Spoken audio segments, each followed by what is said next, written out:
Happy Taco Tuesday! Welcome back to another episode of Let's Chat with Trinity Black. Our special guest is ready to come on, but before we bring her on, we're gonna do some house announcements. So we had a great weekend of pageantry, so I want to give a shout out to the Love State NBU preliminary held in Virginia, sponsored and promoted by LaBelle Babyface Houston and Albion Arnell Davenport. Congratulations to Rashonda Bell Bonet. She'll be on her way to NBU Grand. Congratulations to Asheria Price. She'll be on her way to Miss Black Universe. And congratulations to Hassan St. Patrick. He'll be on his way to Mr. Black Universe, representing Love State, as well as Jordan Bonet and I believe Ashton Hopkins. So great turnout in Virginia.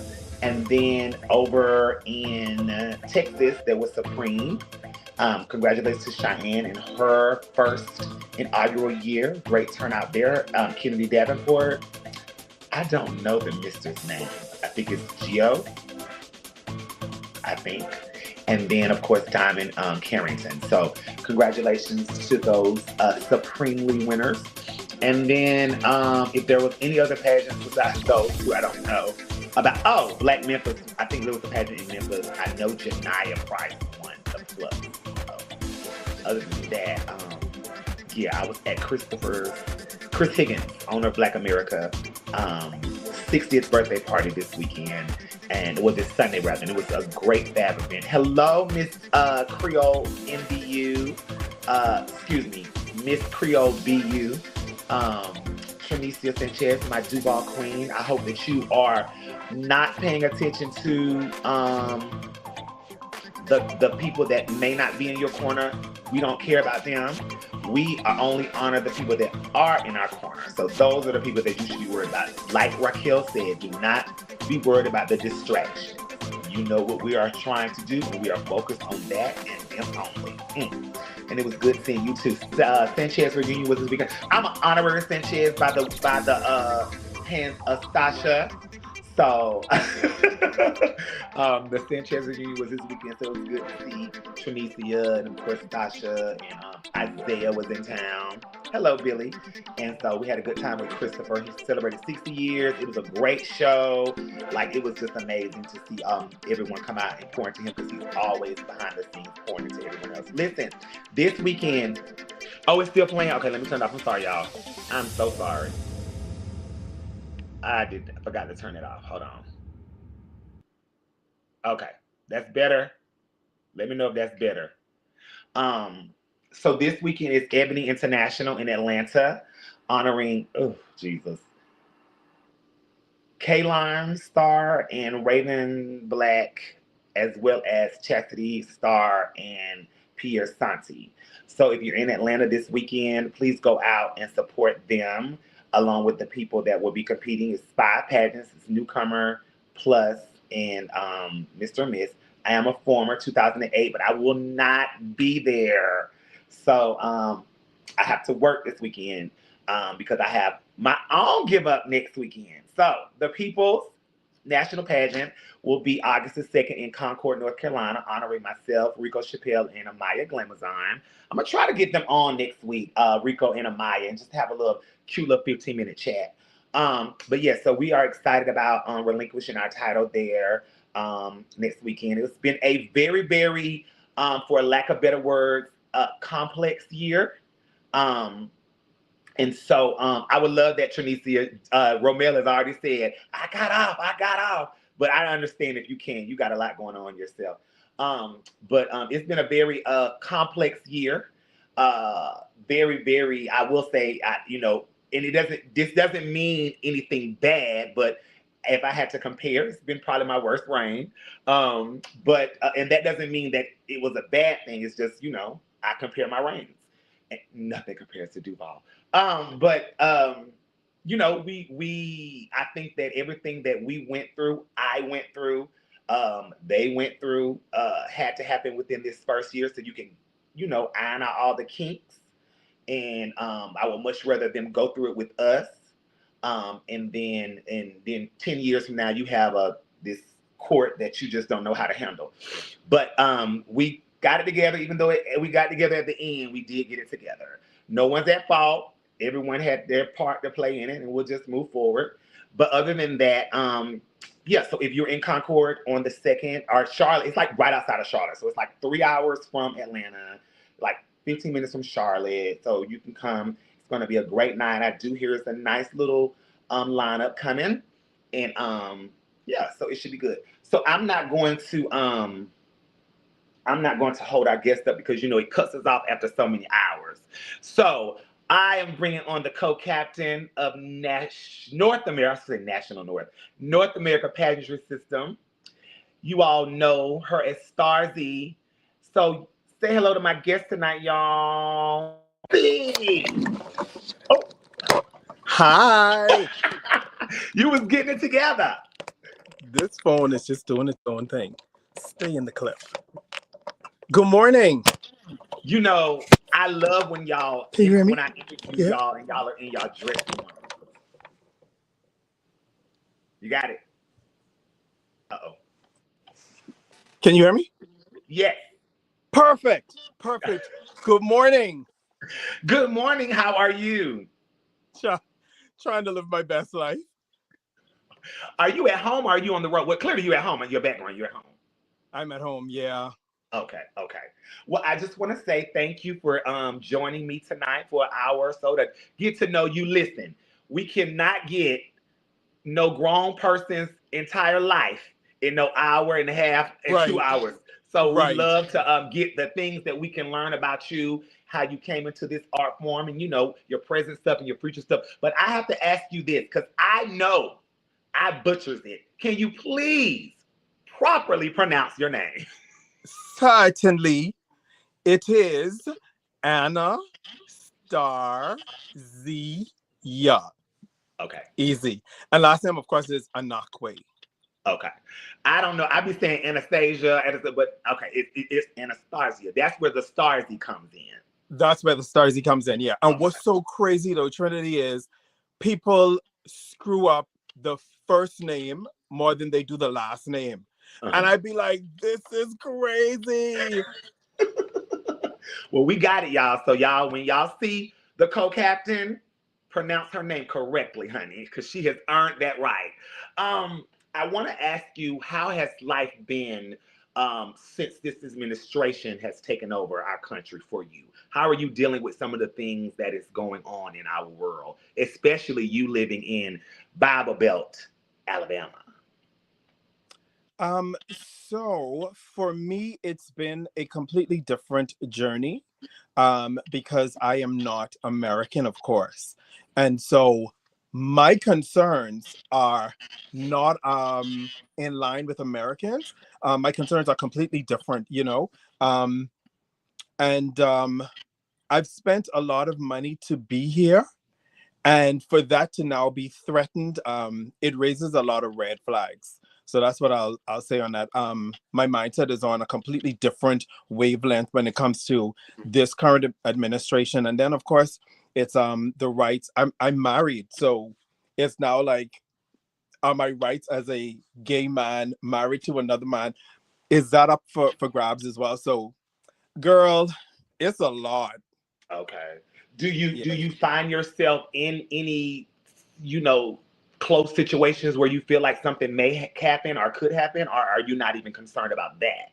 I'm not concerned Okay. because here's my truth when it comes to all of that.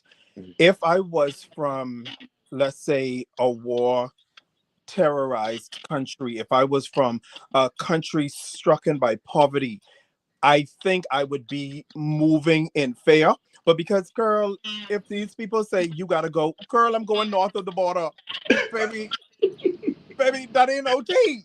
We'll see you next week, girl. Right. That ain't no tea. So Got you. no, I don't move with fear as it relates to that. No. Mm-mm. Okay, so speaking of home, take us back. I want to know about your upbringing. You know, tell us where you're from, of course, and tell us about life for you as a child, adolescent, and all those good years as a teen before you When became the grown up you are with all these she bills says and stuff. she says, when I think of home, I think of a Yeah. place. And so we are going to that place in this very moment. Yes. So yeah, I was born and raised in the Bahamas on a small, small, small little island. My world literally was 21 miles by 7 miles. And that is what we existed on, the island of Nassau, New Providence, sorry, the island of New Providence, the city is Nassau, is 21 miles by 7 miles. And that is exactly where we existed. But let me tell you something about growing up in a small country on a small island. There are some things that we experienced and some things that have gone with us our entire lives because of that humble beginning. I always talk about integrity. We were raised with a completely different level of integrity because of where we're from. And the other thing is humility. I think we are some of the most humble people on this planet. That's not to be confused or mistaken with anything. Don't try us because the gloves will come out. Just saying. But I am grateful that I'm from a place and a culture and a tradition that stressed the need for us to move with humility and integrity. Childhood for me was different because I lost both my parents at a very young age. Oh, And so my sisters and I found ourselves as three little children trying to navigate our way through this life. And when I say young, I was 9, my sister was 10, and the oldest one at the time was 15. okay. So we literally were three little children. I remember there were days we didn't even know what we would be eating. You know what I mean? So, and what was so crazy too was the people that said, "Hey, Nate, when you close your eyes, we're going to make sure your children are straight." They weren't there, you know? And why it was also so crazy was because we started our lives in the private school sector. Mhm. Once my mom died, we had to move over to public schools. And I'm grateful for it because I'm the person that I am because of my public school upbringing. And so childhood for us was different. I remember I had my first job at the age of 10 or 11. The local grocery stores, they would hire school age boys to pack grocery. And Right. so I was a packing boy in the local grocery store. And so, and I've been working ever since that day. No tea, no shade. Every summer I had a job. During the Christmas, I had a job. I remember one job was with the local movie theater, R&D cinemas. Oh my goodness. Oh, baby, when I tell you that was a job, she was like, a cute little job, baby. And I thoroughly enjoyed that. That was those days when they had ushers with the Okay. flashlights that would take you to your Yes. seats. Yeah, baby, these children don't know nothing but that. They don't know nothing but that. Too Um, cute. so and then my upbringing as well, my background, my grandmother was from Cuba and my grandfather was from Brazil. And so I have a love for spiders, and people don't understand where it comes from. But my legal last name means spider in Portuguese. And so I have this crazy thing for spiders, girl. Listen. Don't get Okay. in it. Don't get in it. Shh. That's our secret. But all in all, I'm grateful for my upbringing because it made me the man that I am today. So yeah, that's real Okay. quick. I could go deeper, but girl, you know. Well, with these follow-up questions, you might go. Y'all don't forget to share the live. I see some people on. So, with you losing your parents at such a young age, did you feel at any time that your childhood was lost? 100%. A lot of times, because like I said, I've been working since I was 11, 12 years old. That's the majority of my life. I've been working. And there were moments, for instance, when we were in school, our schools always celebrated Mother's Day and Father's Day. We had huge Mother's and Father's Day assemblies. And I remember it weighed heavy because you're a 9-year-old boy and at that age, your parents are your world. That's all That's how you you know. know. And so, yeah, to a great extent, I do feel that my childhood was taken because I didn't get to do the things I like to do. For instance, before they passed, we would be running in the street without shoes on. We would take a stick and a ball, and that was our version of baseball. You know, we were outside, we played, but then a lot of that was removed because. And I remember I had a conversation with one of my classmates. They were in school and they were joking around, and he said something to me as pertaining to why don't you join in, and I was like, let me tell y'all something. Unlike y'all, failure is not an option for me. I don't have parents. Fail in this class, I can't. You have your parents. If you fail this class and you become nothing in life, you have your parents to fall back on. I don't. That's not an option for me. So I have to focus. And that became the three of our lives, my two sisters and I. That became our story. We had to focus because failure could not be an option for us. Got you. What difference did you notice at such a young age between public school and the private school that you had come from? Girl, let me tell you, we were bougie and we were stuck up. We were stuck up. Oh my And goodness. I think we needed that public school education to humble us. My uncle always said it to me, like when I was much older, like 16 or so. My uncle was like, Jermaine, if you had stayed in public school, you would have been a problem to deal with, you know? Um, so there was an obvious difference. There was an obvious difference. Classism, you know, the said thing they better than the next, Mhm. but that's everywhere. But Yeah. yeah, yeah, it was With noticeable though. So with you being raised by your grandparents and those different cultural backgrounds, were you did they make you all learn the different languages in the different cultures, or was it just we got to get it how we get it, how we grow up is how we grow up? It was definitely we grow up how we grow up because my grandfather died before I was born, so I Okay. never got to meet him. Okay. And my grandmother, she died when I was 12. Okay. So, but in those 12 years, there was so much that we learned from her.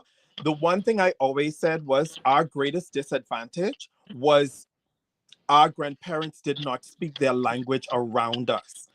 My grandmother, they escaped from Cuba, and when they did, they never looked back. And I don't know what it was about her country or her culture that made her despise it so much that she wanted nothing to do with it. I saw, from my perspective, I was like, I just want to learn how to speak Spanish. I Hmm. did later on in life, but it was not as a result of anything she did. This lady refused. When I say refused, she refused to speak Spanish. And so we didn't learn too much about the Cuban culture. I had to do that in my adulthood after she passed. I was like, I want to see where she was from. I went to Havana. I got to experience their culture and I absolutely loved it. So I do believe they put us at a small disadvantage by not pushing that like other cultures do, like the Asians. When their Hmm. children are at home, they're speaking their native tongue. They're not going to be speaking English in their house, you know? So yeah. Okay. With you experiencing so much death at such a young age and having to be thrusted into almost caring for yourself, I understand that you said as a child you kind of lost your childhood, but has that affected you as an adult? Did it lean into your adulthood as well? It did. And Hmm. oh girl, in so many ways. There's so much I could say on this. Go Um, ahead. again, it boils down to I am the person I am because of what I've been through. Mhm. Those moments in life that define who we are, that's exactly what it did. It defined who I am. I had a conversation one time and I spoke to people about people that have parents and mine being gone. I said, one thing that I love is that I never had any expectations to live up to. The Oh, expectations that I had were imposed by me. The that's good. downside to it is I spent my life trying to achieve things, going to Mhm. college, and I think it came from a place of wanting to make them proud, Mhm. but you'll never hear them say that because they're not here. You know what Wow. I mean? And so people may look at me and be like, why do you go after everything you want? Why do you not stop until you succeed? What is this about? And I think that's where it came from. It came directly from the things that I had been through without them. But I remember when I graduated from college, I just stood in the doorway. I didn't go to my graduation. I just Mm. stood in the doorway at the day of my last class. And I literally was like, I started to talk to my mom. And I was like, Nay, your baby walking out of college. Like, this is crazy. We did this, and I do that a lot. Like when I got married, like all these milestones in my life that I accomplished. Yeah, I have moments where I talk to her. Yeah, I'm more than sure that with that, it drew you and your sisters closer. Are y'all still close today? Listen, inseparable. Okay. Are they in the Inseparable. States as well? They're not. They're both Okay. still back home in the Bahamas. Okay, got you. Okay, so life after high school, you went straight into college. What was your studies there? What did you take up?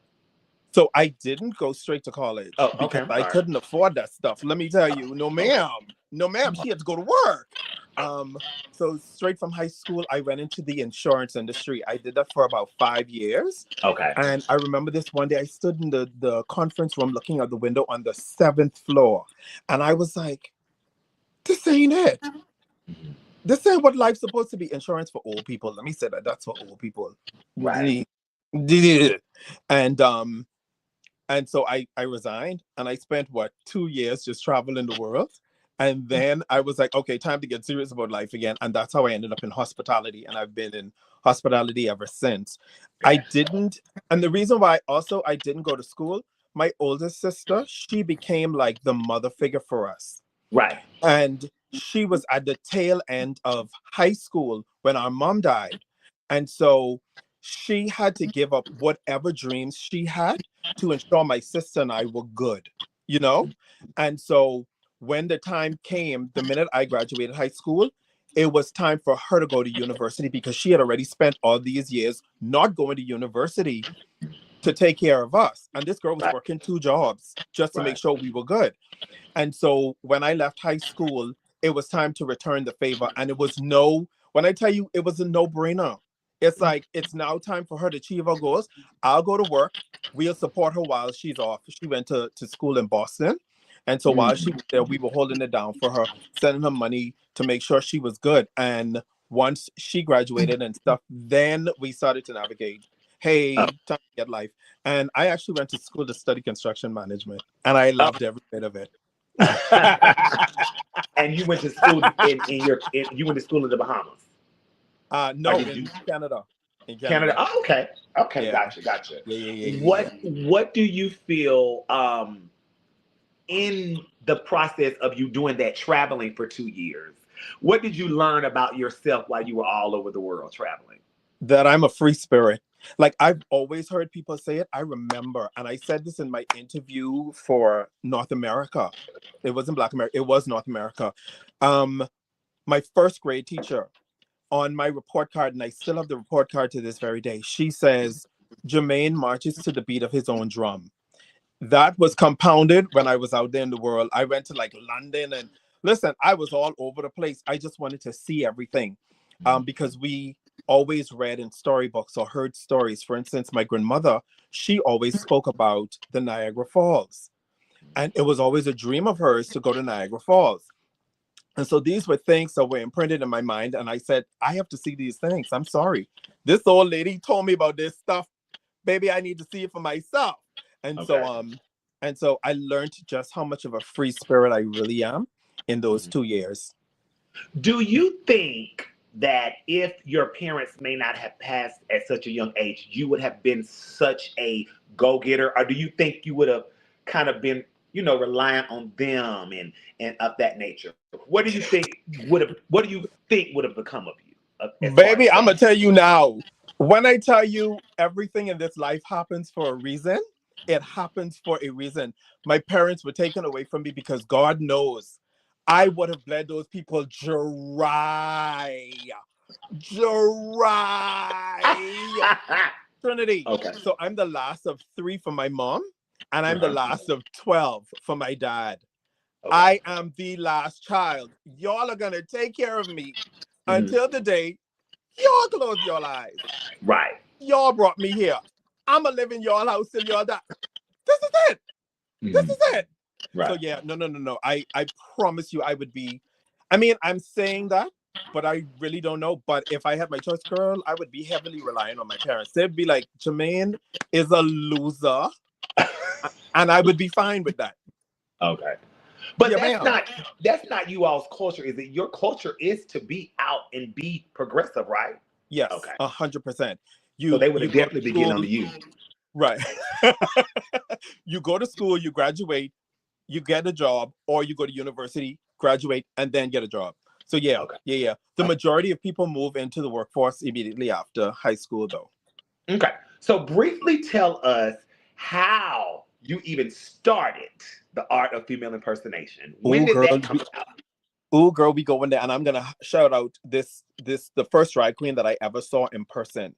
Her name Okay. was Victoria Diamond. She is still alive, so I shouldn't say was, but he doesn't do drag anymore. Victoria Diamond, back home in the Bahamas, at a fashion show. He was walking swimsuit, and he came out with a cape, and the cape was around the neck, and he started to spin from the back of the stage to the front. And as he was spinning, he took it from here and put it here, and he kept spinning, and then he moved it from there to put it around his waist. And as he was about to put it around his waist, we saw his bulge. The entire audience gagged. This was in the Bahamas in the Mhm. early 2000s. I started dragging 2002, so this had to have been between 2001 and 2002. Mhm. And the entire audience just and after the fashion show was done, they had cocktails and stuff. I was standing right behind him, and I was trying to touch his back because I was never heard of a drag queen, never saw a drag. This was mind blowing. And I touched his back, and my friend was like, "Stop doing that. That's impolite." I was like, "Girl, that's a man, girl." And so we got to talking, and the rest is history. I was like, if this dude could do this, I probably can as well. But here's the thing. From childhood, I had always been on stages, Okay. Christmas plays, Easter, all of these. And my dad was a bishop as well. I was born and raised in the church. Another Mhm. fun fact. And so I was always on the stage. I had a love for the stage. There's this picture of me with silver angel wings that my mom had made. I remember she made some props for me when it was Let's Read Bahamas. I was King Arthur. So I was always on stage. So I had developed a love for the stage way before. Upon getting into senior high school, I wanted to study the arts. And then graduating, I wanted to go to Broadway. Broadway was always my life goal. I'll be Mhm. honest. I just wanted to be on Broadway. And in the Bahamas at that time, there were no avenues to make Broadway a reality. That was just not something that was realistic for us. And so I think I had just pushed it to the side. But when I saw this person, I literally was like, I can do this. I can do this. And so in June of 2022, they had a rainbow ball. And that was my very first time in drag. We went, and all of the local pageant owners were there, and they came and they was like, "Oh my goodness, who are you? We need you in our pageant. We need you." Had no clue drag pageants even existed. Didn't know what it was, and so I went that October, and I competed for Miss Stars Bahamas. There was 8 of us, and I won. Baby, when I tell you that was the drug that I never knew I needed, I have been addicted to drag ever since then. Like winning that very first pageant, your very first time. But mind you, no tea, no shade. I was in Houston stuff way before that because my mom was a pageant queen. My oldest sister was a pageant queen. And my cousin Yvette Monique Roll was also a pageant queen. So in my family, we just had pageant You're queens. watching Miss So, Universe and stuff every year and all of that. baby. Yes. Gotcha. Bitch, where? So was your name always your name when you first started? Or did you Always. Okay. Oh, okay. Okay. Always. Listen, always. When I watched Anastasia, that's where my first name came from. When Aaliyah did Anastasia. So that's where the first name came from. But I had to gay it up a bit and change the middle to Star. Yeah. And for the last name, when I first came up with it, it was Anaquway. But again, I was like, how can I make this different? And then I was like, the QUW would make the same sound as change it. So it's not a word that even exists. It's letters I was playing with, mushed them together, and yeah. So you are the matriarch of the Anaquway family. It's no one above you, basically. Correct. Okay. We'll get to that higher in the program. I want to go back real quick because I didn't ask you this. At what point in time, age, or whenever in your life did you hone or did you kind of know about your sexuality? From childhood. Okay. From I knew myself. You know, we always say there's something different about us, but we just can't put our fingers on it.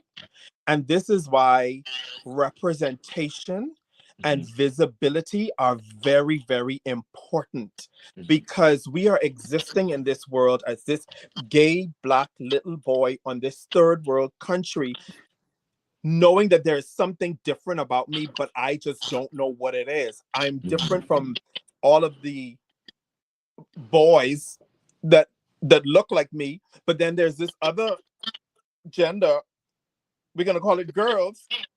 I don't look like them. So what is it that's different, you know? And you just can't put your finger on it. Later in life, you start to put two and two together. You start to see things, learn things, hear things, and you be like, oh, that's what it is. I like man. That's what it is. So later on in life, you kind of put two and two together and figure out it's called gay. So it's nothing wrong with you or different, even though in church they try to make you hate yourself for it, you know? So so I knew from the time I knew I had senses, I knew. So, you know, we always hear about, you know, homosexuality in Jamaica is forbidden. Is that the truth in Bahamas or is it accepted? How is that in the Bahamas? So let me tell you, listen, this topic is so complex and so difficult. We like to pride ourselves on the fact that we are a Christian nation, right? Okay. And the one sin that we always focus on is homosexuality. I personally know people that have been murdered in the Bahamas. When I told this story, what was so disheartening was to see the amount of people in the LGBT community, I'm going to say in the gay community, because it was gay men, that stood up and said, oh, that does not happen. Listen to me very good. Just because it did not happen to you does not mean it does not happen. Right. I have lost friends and I can call their names. Their murders to this very day remains unsolved. Don't play in my face. Don't play in my face. You know what I mean? And so I will say this much. I talk to the young people now and they're telling me that it's gotten better. They say that the gays and the straights now party together. Do I trust it? I do not. I do not. I can tell you about my own experiences. I was living in the Fox Hill area. We had an apartment. I had moved out of my family house because I wanted to be grown. And my roommate and we were attacked by, I want to say it was 5 men. They broke into our apartment and they beat the living shit out of us. And this was in 2009. So don't play in my face telling me this shit don't happen. Baby, I can tell you that this shit happens. And one of the gentlemen, he came back in the house with a knife. I escaped because I ran when they weren't looking, and I hopped over a fence and I cut my hands open trying to get over a barbed wire fence. You know what I mean? So when people jump up and say, "Oh, that doesn't happen," listen, don't play in my face. Don't play in my face. Don't try to tell me what my reality and my truth is. I would love to believe that things have gotten better because I now see the amount of trans individuals in the Bahamas. So this tells me that something has shifted. I still don't trust it though. Mm-mm. Right. I How go home long for have 2 days how and I'm long out. have you been moved from the Bahamas? How long has it been? I moved in 2014 after I myself was shot. Yeah. Okay. I was Okay. like, no, y'all trying to kill me. Let me get the hell up out of here. Mm-mm. So unpack that for us, because I didn't even know that. I didn't know that at all. Was that a part of that? No, that was in 2009. So this was another attack. This was a completely different attack. Okay. Oh, Yeah. good. And with this one, listen, again, I spoke about this when I was on Drag Race. And Mhm. then there came the backlash, you know? And Oh, it's like, you can't tell your truth without being ridiculed, mhm. without being bashed and called a lie and stuff. Let me tell you something. Those two men, they waited for me. This was not some random bullshit. They waited for me. When I pulled into the yard, they approached the car and they opened fire. Period. This was not random. They didn't ask for my wallet. They did not ask for my cell phone. They asked for nothing. They came and they had one mission, one goal. Because we got into it with the police afterwards as well, because they were trying to say this person was affiliated and that person, and this was planned. We know this was planned. They were standing in the yard as I pulled up. Why are y'all here? I don't know y'all. And so yeah, they emptied their guns and they left me there to die. But I chose that was not going to be my story. Hell no. I drove myself to the police station, and this is what is so crazy. I drove from there to the police station, and I walked into the police station and I said, "Hey, I just been shot."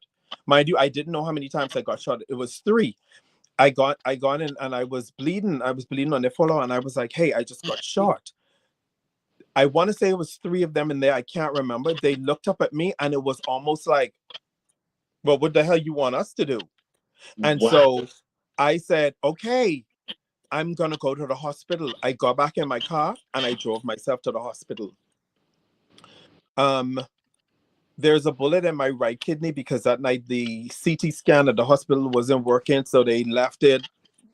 Girl, yeah. So again, y'all want to say that these things don't happen, but there are Mhm. testimonies that these Mhm. things happen.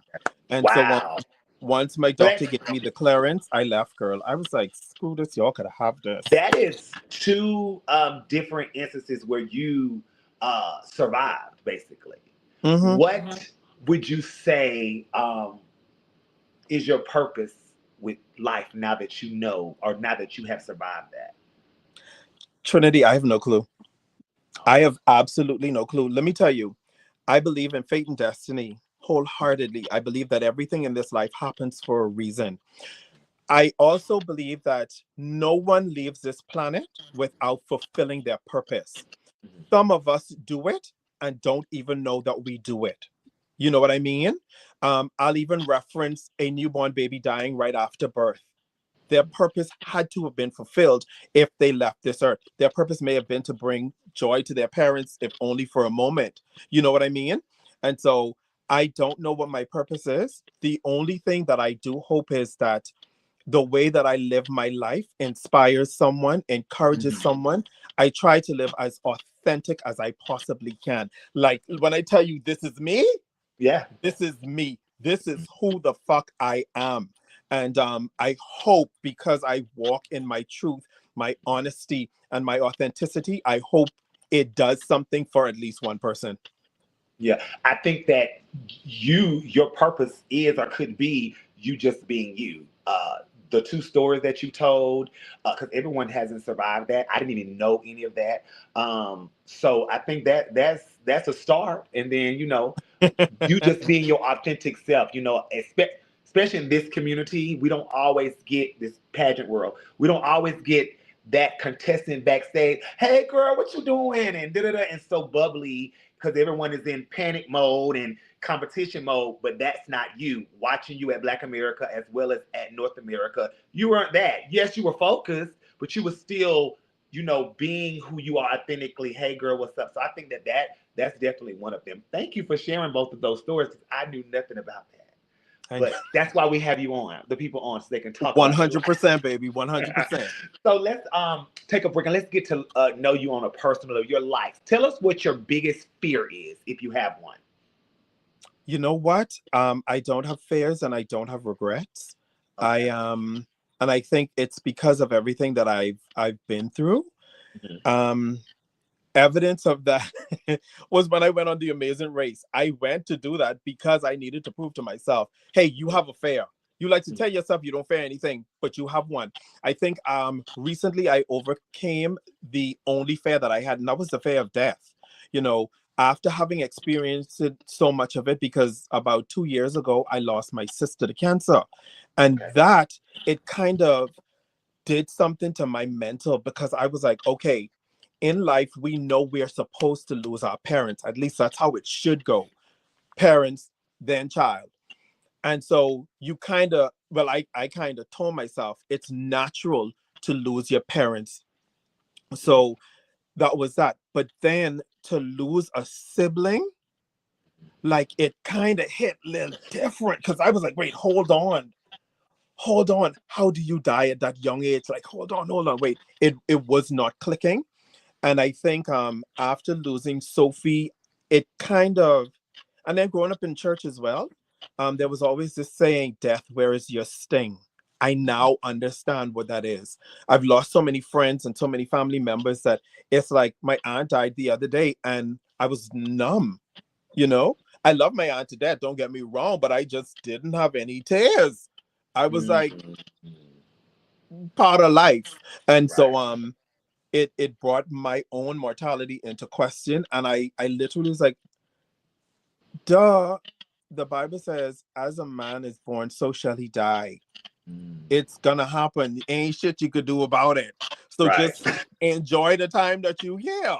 I posted, I think it was yesterday, a question on Facebook. It got like over 100 comments. It was, "Are you afraid of death?" I And commented. everyone was like, "No, no, no." And I'll be honest, I am terrified.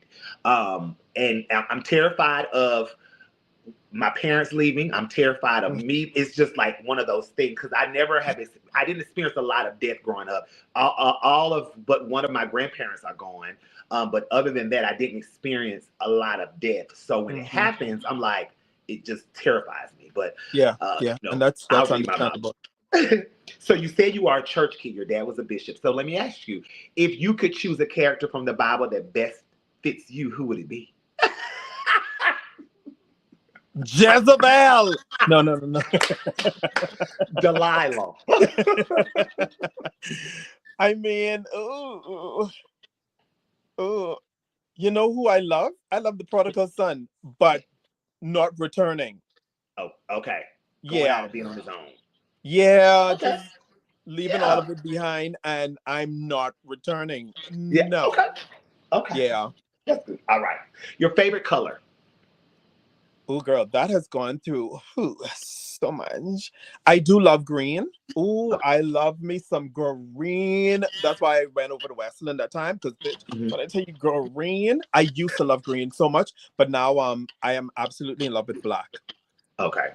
Why the Yeah. change? Is there a specific reason? No clue. And I don't even know when it shifted. Okay. You are known for your clothes and fashion. So, what decade do you think has the best fashions? Oh, girl. So let me tell you, right? I want to say, you know, the era when Dior did those jackets? Hmm. That may have been the 70s. It could have been the 60s, but I even love the 20s. Okay. Um, Listen, I'm all over the place when it comes to it. I Hmm. love all of it. I love the evolution of fashion. Hmm. From I love Lucy time, you know, to Love it. now, like Yes. Mugler, McQueen, like uh, yeah. Okay.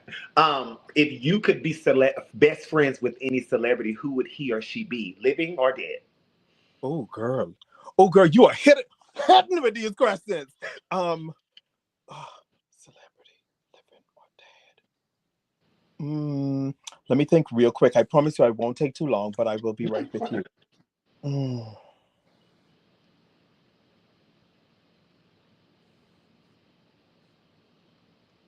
Girl, I don't know. Best friends? Let me think one more moment. Okay. You know what? Ooh, girl, I'm gonna say this, and ooh, I hope people don't come for me. But let me tell you who I would want to be best friends with. Malcolm X. No tea, no Explain. shade. That Malcolm is that is X. very okay. Explain. Baby, when I tell you, we get into conversations all the time about freedom fighters, about the civil rights movement. Mm-hmm. Because I'm not from America, Okay. our experience and stories from the islands completely different. Completely different. And I'll sum it up as saying this: while I love and respect everything that Martin Luther King Jr. did, I am more of a rebel, and I lean heavily with the ways, the principles of Malcolm X. Gotcha. Okay. I agree that there is a time for conversations, but there's also a time to shake shit up. And I believe in shaking shit up. I want to be, girl, why am I saying all this on these people live? The Black No. Panther movement, listen, I'll end right there. But Yeah. Malcolm X, Malcolm X. Okay, got you. What is your favorite food to eat? I think I lean towards pasta a lot. Okay. I love anything pasta. Spaghetti would be my homemade spaghetti would be my up here. Like Mhm. nothing else touches it. What is So so just crazy? My go ahead. husband is upstairs right now preparing spaghetti. Oh, let me ask you this. So just in case Katrina is watching, because we always have this debate, is spaghetti a meal by itself or the side? Girl, that's an entire meal. What kind of side? No, ma'am. What you gonna have? No, okay, girl. You need to tell me about this, girl. That's an So entire meal. I only heard about this in like people from Memphis. They eat spaghetti with fish or chicken. They eat spaghetti as a side dish.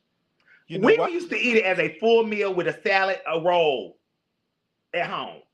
That's how we do it as well. But now that you say that, my friends from the Philippines, Mhm. they eat spaghetti with chicken. Okay. So, So we'll okay. add the Philippines to the Memphis crew. Because I had never Then heard that was a big conversation. I had never heard that. And she cooks and she's like, would you want fish with yours? I was like, that's a whole meal. She was like, no. She said, no, it's and the side.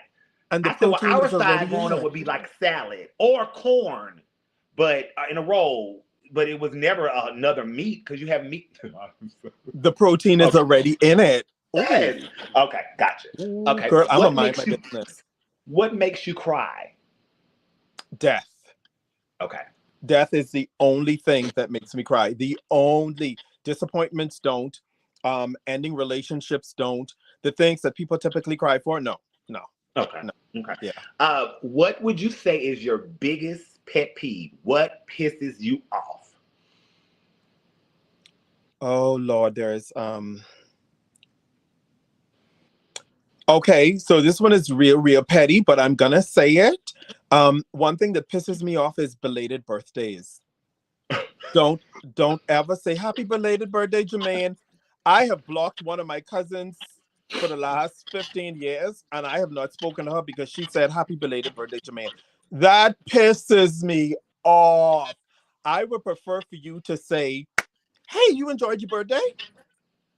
Right. Than to say happy belated birthday. It gives me afterthought, and I hate feeling like an afterthought to people. Ooh. Yeah.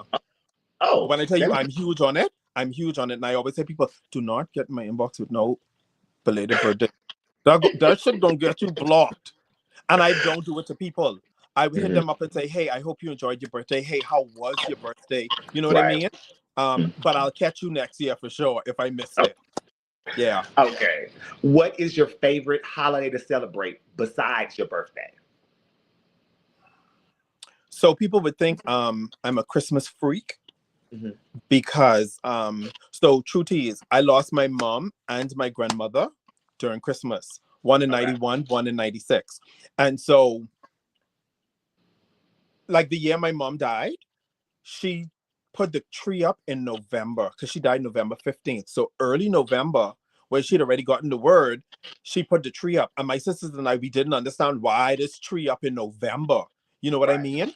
And it became a tradition in our house when my nephews were born. We started putting our tree up in November as well. But if you come to my house, it will drive you bananas because in June, July, you're gonna hear Christmas music. You're gonna hear it. I'm a Christmas freak. I remember this one year I was still living in Toronto. My friends came to my apartment and I had already decorated for Christmas. And there was a choo-choo train running around. And listen, when I tell you all the bells and whistles, all the bells Mm. and whistles, I'm a huge Christmas freak. Okay. Christmas. Gotcha. Are you a big giver?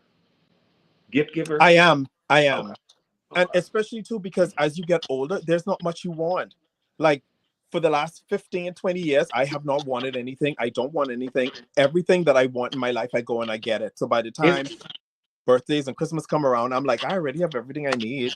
it's like every year, both my parents, whether it's their birthday, their anniversary, or Christmas, I always say, "Well, what do you want?" And they say, "Well, I mean, we got everything. Whatever you give is fine." I'm like, so yeah, I get what you're saying about that. Yeah. If you could change anything about yourself, if there's anything, what would you change? Oh, girl. What would I change about me? Let me tell you something. It's taken me so long to Mhm. fall in love with the person that I am that in terms of like my personality and stuff, ain't jack I would change about me. Not a thing, not a thing. Even though I'm not everyone's cup of tea, I wouldn't change anything. I love the fact that I'm outspoken. I love the fact that I'm authentic. I love the fact that I love life and I love people and I love to love on those that are closest to me. Um, but let me tell you, if I could change something physically, mm, girl, let me tell you, and this ain't no tea, no shade. I would get a bigger booty. I don't know why. I don't know I why. think I recall you having a nice booty. Some people You want say, it but I bigger? mean, I'm like, I feel like it could be bigger. Like, Okay. Okay. Well, no you know tea, there's no ways tea, to do that. no tea. But you know what? I remember I used to talk to young people about loving who you are and loving your body. And Mhm. one of the things that I always used to say, and this is why it's so hypocritical that I would say that, I remember saying to them, you know, the Bible says that we were made in his image and to his likeness. Therefore, we are all perfect the way we are. But here I Right. go talking about I want a bigger booty. Girl, these people are get me, girl. They're gonna Hypocrite. they're gonna they're gonna come back and watch this and say, wait a minute, that ain't what you said. Your favorite movie of all time. What can you watch all day, every day if you had to? So there's not one in particular. However, Go ahead. um, those end of days like Armageddon, like the Okay. world ending, like Mhm. day after tomorrow, Okay. um, Greenland, all of those that speak to humanity. Listen, the earth's ending. What we gonna do? And I think I like to watch them because it's a glimpse into the future. If this world should ever come to an end while we are here, this is exactly how humanity will react. Mm. You know what I mean? I watch all of them and I sit down and I be like, sadly, this is exactly what it would look like. Mhm. Yeah, Okay. yeah. So I love those movies. Okay. Who's your favorite singer of all time, dead or alive? Singer, singer. So again, I can't just choose one, but I'm No. gonna say I love the Brits. Okay. I love the Brits. Adele, Hmm. Sam Smith, Hmm. Cynthia Erivo. Ooh, don't play in my face. Have you seen any of them in concert? No, girl, why you gonna that's pulling scene? Why you gotta pull scene? Don't ask me questions like that, girl. Girl. Well, we're gonna However, pray eventually you will. right, right. But I But have seen some people in concert that I absolutely love. mhm. I went to see the Queens of R&B. And it took Mm. me back to the 90s. It was the most Mhm. amazing thing. I've seen a lot of concerts, but that, and then I've seen Cardi B. Love Cardi B. Listen, there's no one like her in my opinion. So I absolutely love her. But when we talk about singers, though, to talk about the greatest singers of our time, I think Mariah Carey and Whitney, hands down. Okay. Well, Yeah. I definitely agree with you on that. And the Brits are definitely, it's something about that Adele voice. I'm just like, what is going on here? What would your, I don't know how old you are, but we'll say older self. What would your older self tell your 9-year-old self about life? Oh, girl, brace yourself. Brace yourself. I would tell my, the thing is, how do you communicate to a child to tell them, hey, life is going to be rough? You know? Mhm. The best advice, oh girl, I would literally just say brace yourself. Mhm. I know people like to use this phrase now, give yourself grace. Mhm. No, brace yourself because life is gonna be rough. But the great thing is you're gonna come out on the other side a better person. Yeah. Mhm. What television show that has been canceled would you renew if you could? Girl, anything from the 90s. Like, are you kidding me? Like Family Matters, Fresh Yes. Prince of Bel-Air, like all of those things that, oh, girl, and I could go so deep on this. All of those shows that let us know that Black excellence was a thing, that Mhm. there are healthy Black families out there. Like, that message, oh, that Yeah. was different. That was Mm. because we were in a world of Seven Heaven and Little House on the Prairie and all these things, but we needed those Black sitcoms to let us know, baby, we here. Listen, we are here. I am a different world fanatic. Yes, So yeah, I definitely give you those 90s shows were, The Cosby Show, the Cosby yeah, Show, yes, the Cosby Show, definitely that. Black Moesha, excellence. Thea, all of those. Either or, Pepsi or Coke. For me, I'm gonna say Coke. Coke, okay. Uh-huh. Cookies or cupcakes. I'm going with the cupcakes. I loved baked goods. Okay, gotcha. Waffles or pancakes. Ooh, I love me some pancakes because we grew up on them, but in my adult life, I love a Belgian waffle. Okay. Grits or oatmeal. Grits in my body, yellow grits. Okay. Steak or chicken. Chicken, Okay. Okay. Outside or inside. good. Outside, Okay. Okay. Pool side or the beach. the beach. Are you kidding me? You could keep that pool stuff. Summer or winter. Summer. Really? Yes. You don't be Girl, our hot, girl. winter stuff is for the birds, girl. Like people think snow is, oh, it's so pretty. Girl, no. When that stuff starts to melt and settle and it turns black and ugh, no. Okay. Yeah, Okay. yeah. Are you an early bird or a night owl? Night owl all my Okay. life. Okay. Hookah lounge or the club? Neither of the two. Oh, okay. Gotcha. Yeah. Gotcha. All right. So you are a star. You have been on television. People know you. Yes, you. I want you to talk to us about Canada's Drag Race. How did that even come about? And talk to us briefly about your time there. Okay, sure. So let me tell you how it came about. Am I talking too fast? No way. No, not to Okay, me.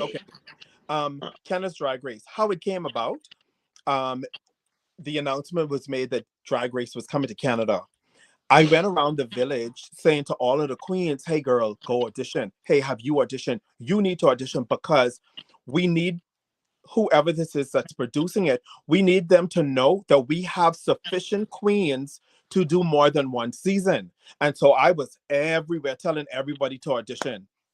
One girl, like the last week, I think the tapes were due, was like, Starzzzzzy, have you auditioned? And I was like, girl, no girl. And so then it came up, girl, you a hypocrite. You around here telling everybody else to audition and Right. you ain't doing that. And it was because of that conversation that I had with her. I said, you know what? I won't be a hypocrite. I'll submit a tape. I Right. took that weekend, I knocked something up, I submitted it, and I heard back from them and I shitted because I was like, lady, this is not supposed to be how this is supposed to go. You're not supposed to call me. I only auditioned to say that I auditioned. So we went through the process. I got on the show. My time on the show was not what I expected. Um, Oh. I won't reveal too much of the people's secrets, but for me, it's not a competition. I like to compete. I am a competitor. Listen, from I was in first grade, I was in Yeah. speech competitions and stuff. I love to compete.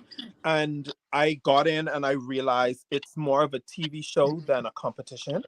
Mhm. Just saying, just saying. Um, and the decisions that they make to tell the stories that they want told, like it's out of your hand. And Mm. that's my truth. I personally wish it was more of a competition because it would feel good to mollywop some hoes. You know what I mean? But so my time, I'm grateful for my time on it because had that not happened, everything else in my life would not have happened. I made Got- it on The Amazing Race because of Canada's Drag Race. I made it on So Fierce because of Canada's Drag Race, you know? So I'm grateful for the doors that it opened. Would if just say they called you and said we're doing the All Stars, would you return? So this is my truth again. Mhm. Cause you know they're gonna call you. My thing is going on another season of a Canadian show isn't going to do anything further for me. Okay. You know what I mean? The reality is, when it comes to Canadian reality television, and they can hate me for saying this, there is no money there. Okay. You know, there's no money. For instance, The Amazing Race, Canada. I think the cash prize was $250,000. Mhm. The Amazing Race here in America is $1 million. Just saying. So there's no real money, and I'm not knocking them. I'm just saying the point I'm at in my life, going back on another Canadian version of Drag Race, what is it gonna do for me? Like, So, because you were on Canada's Drag Race, are you not able to do the American Drag Race with girl, RuPaul? stay out of my business, girl. Stay out of my business. I'm saying, is it a connect, or are you know you've been on one, you can't do the other? Because girl, you would go over there and kill them hoes, and you know you would. Okay, And so because I've grown so much since then, mhm. like, that's all I'm gonna say. Molly wop Okay, some hoes. okay. So from Drag Race, you were able to get on two other shows. How was that for you? What did you learn about Absolutely your? amazing. Okay, Absolutely nothing short of amazing. The Amazing Race Canada was the mhm. best thing that I've ever done in my life. Okay, Entire 45 years, 44. Don't age yourself. My entire 44 years. I shit you okay. not. The most amazing thing. We made it to 8 out of 10 episodes, legs. Mhm. Baby, we thought we were going to be the first ones out because we were the fluffiest on the cast. Everyone was in shape and fit, and here comes these two drag queens with some weight on them. And baby, we thought we were gone in the first episode. And so to make it to the eighth leg, listen, I was over the moon, over the Okay. moon. And then again, we go through these moments that define who we are. We learn so much about ourselves on this show. And I'm sitting there and I'm like, I was scared to do that because they made me climb in one of those windmills. Mhm. Go approaching the challenge, I was like, ooh, I'm afraid of heights. I'm afraid of heights. Girl, I got up Oh in that wow. windmill and I literally was like, what were you afraid of? You know? And so I learned so much about myself. I also learned that I'm not a patient person when it comes to competition. I'm a Mm. complete monster because my teammate did not finish certain challenges and I completely lost it. And I said some things that the white people take serious. I said, Juju, I'm gonna kill you because you effing with my money right now. Those white people took that so serious. They split Oh. us for 2 nights. They was like, Oh my okay, so goodness. Starzzzzzy, we got you your own hotel room. And I was like, She's so cute. I was like, girl, I'm not gonna Mess. kill her. We Okay. just say that. Like it's a Okay. saying, you know. So So so no regret. We know you said at the top of the hour, no regrets. But so you had good times for all three of those shows, basically. oh yes. Okay. Oh yes. Oh Okay. yes. Amazing times. Okay. Let's talk about a topic that seems to be very, very interesting and complex in this community when it comes to our boy queens. Love and finding love. Often we hear or we see posted, they don't want me because I do drag, or when they find out I do drag, they don't want me, or they found out I do drag, now they want me to paint them and they want to do the pageants, or they knew I was a celebrity in the art form, and they only wanted me because I was a celebrity so I could help them. What has been Starzzzzzy's experience? We know that you are married. We'll get to that. But what has been your experience when it comes to love and dating in this community as a popular boy queen? All three of the scenarios you mentioned. Wow. All three.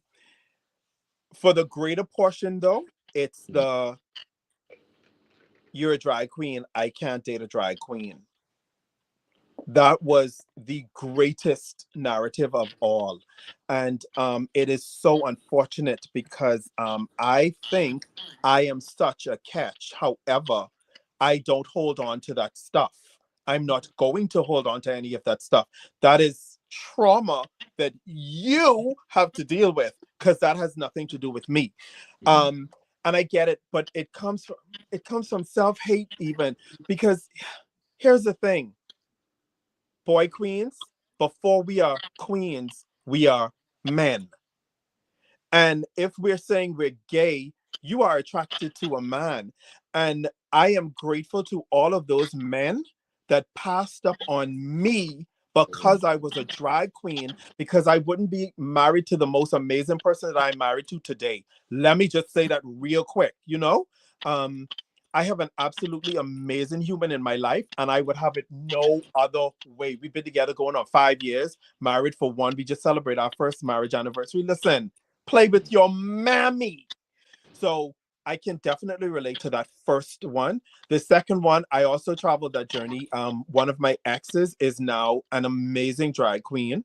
Absolutely amazing drag queen, Catalea Anaquway. Shout out, baby girl. Um, and then what was the third scenario? Oh, the celebrity piece. Let me Yes. tell you something about that. After Drag Race, all these, and that's when that song, Back Then You Didn't Want Me, Now I'm Hot, You All On Me, Oh, that's when yes. that really came into play. But because I was already mature, I was able to sift through the bullshit, because that's exactly what that was, nothing but a bunch of bullshit. Mm. But here's another thing that I want to say about the first scenario. We got into a conversation about the amount of Black successful drag queens that are dating white men. Mm. And I lost my shit on that group of Black men that had that conversation, because the reality is, y'all don't want us, but y'all have a problem when we step outside of our race to date people that are actually going to love us for who we are. Don't play with me and get out of my face. That bullshit, no, that pissed me off. Shut the fuck up, because you want me? You don't, right? Okay, so who I date is not your business. Shut up. So Right. anyway, yeah. So is your husband from Bahamas as well, or the States? He is not. He is born and raised in Chicago. Oh, okay. Okay. Yes. And Yes. how in the world did y'all, when you made the post, I thought you was talking about Birmingham, UK. I would have never thought when you first made a post about you moving to Birmingham, because I live in Huntsville, so I'm just 90 miles up the road. Oh, I was cool. like, Okay. oh, she's moving to the UK. And then it said Alabama. I said, why is she moving there?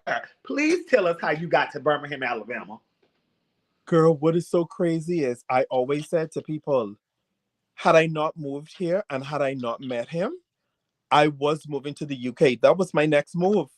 No tea, no shade, because he likes to call me a hobo, to be honest. He always say, you one of those people who throw your stick with your handkerchief and your clothes and your handkerchief over your shoulder and you on to the next. Yes. That's literally how I live my life, I'll be honest.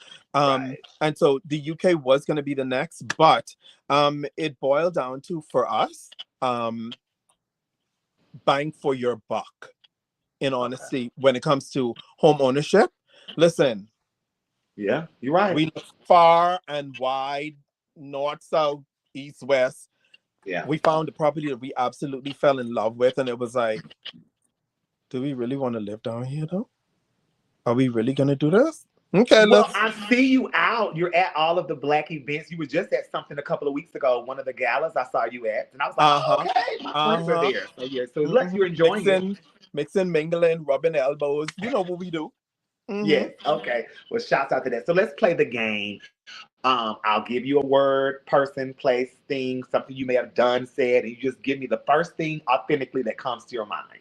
Oh, girl, this could be dangerous, girl, but let's It, go. it sometimes it is dangerous. Let me start with easy. Demarcus, what's the first thing that comes to your mind when you think of your backstage makeup artist helper, Demarcus? Love, love, love. That's it. Love. Okay, is he someone that you will always use, or are you open to others? I live by DeMarcus. I Okay, listen, I loyalty. respect everyone and what they do, but understand that DeMarcus was with me when I won my first title in America. That was Black Continental at Large.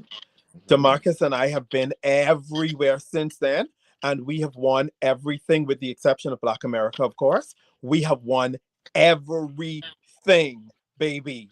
When I Yes. tell you, and then to work backstage with DeMarcus, because we've been doing it so long since 2019, DeMarcus knows me.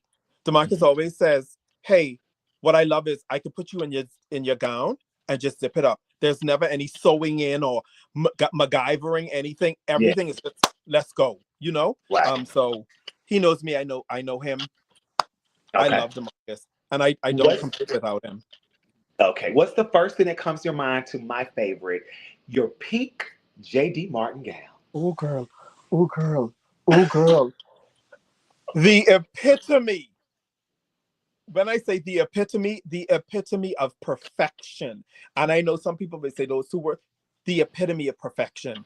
When Mhm. I tell you my experience with JD Martin making that gown was like none other. Tommy Ross connected me with him to get that gown made 14 in 2012. 2012. I've had that gown since then.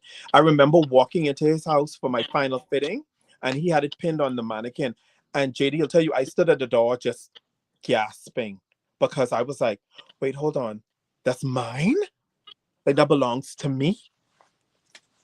JD Martin, like, How? Because this was the question when you wore it at Black America, and then how were you able to stay that size for so long?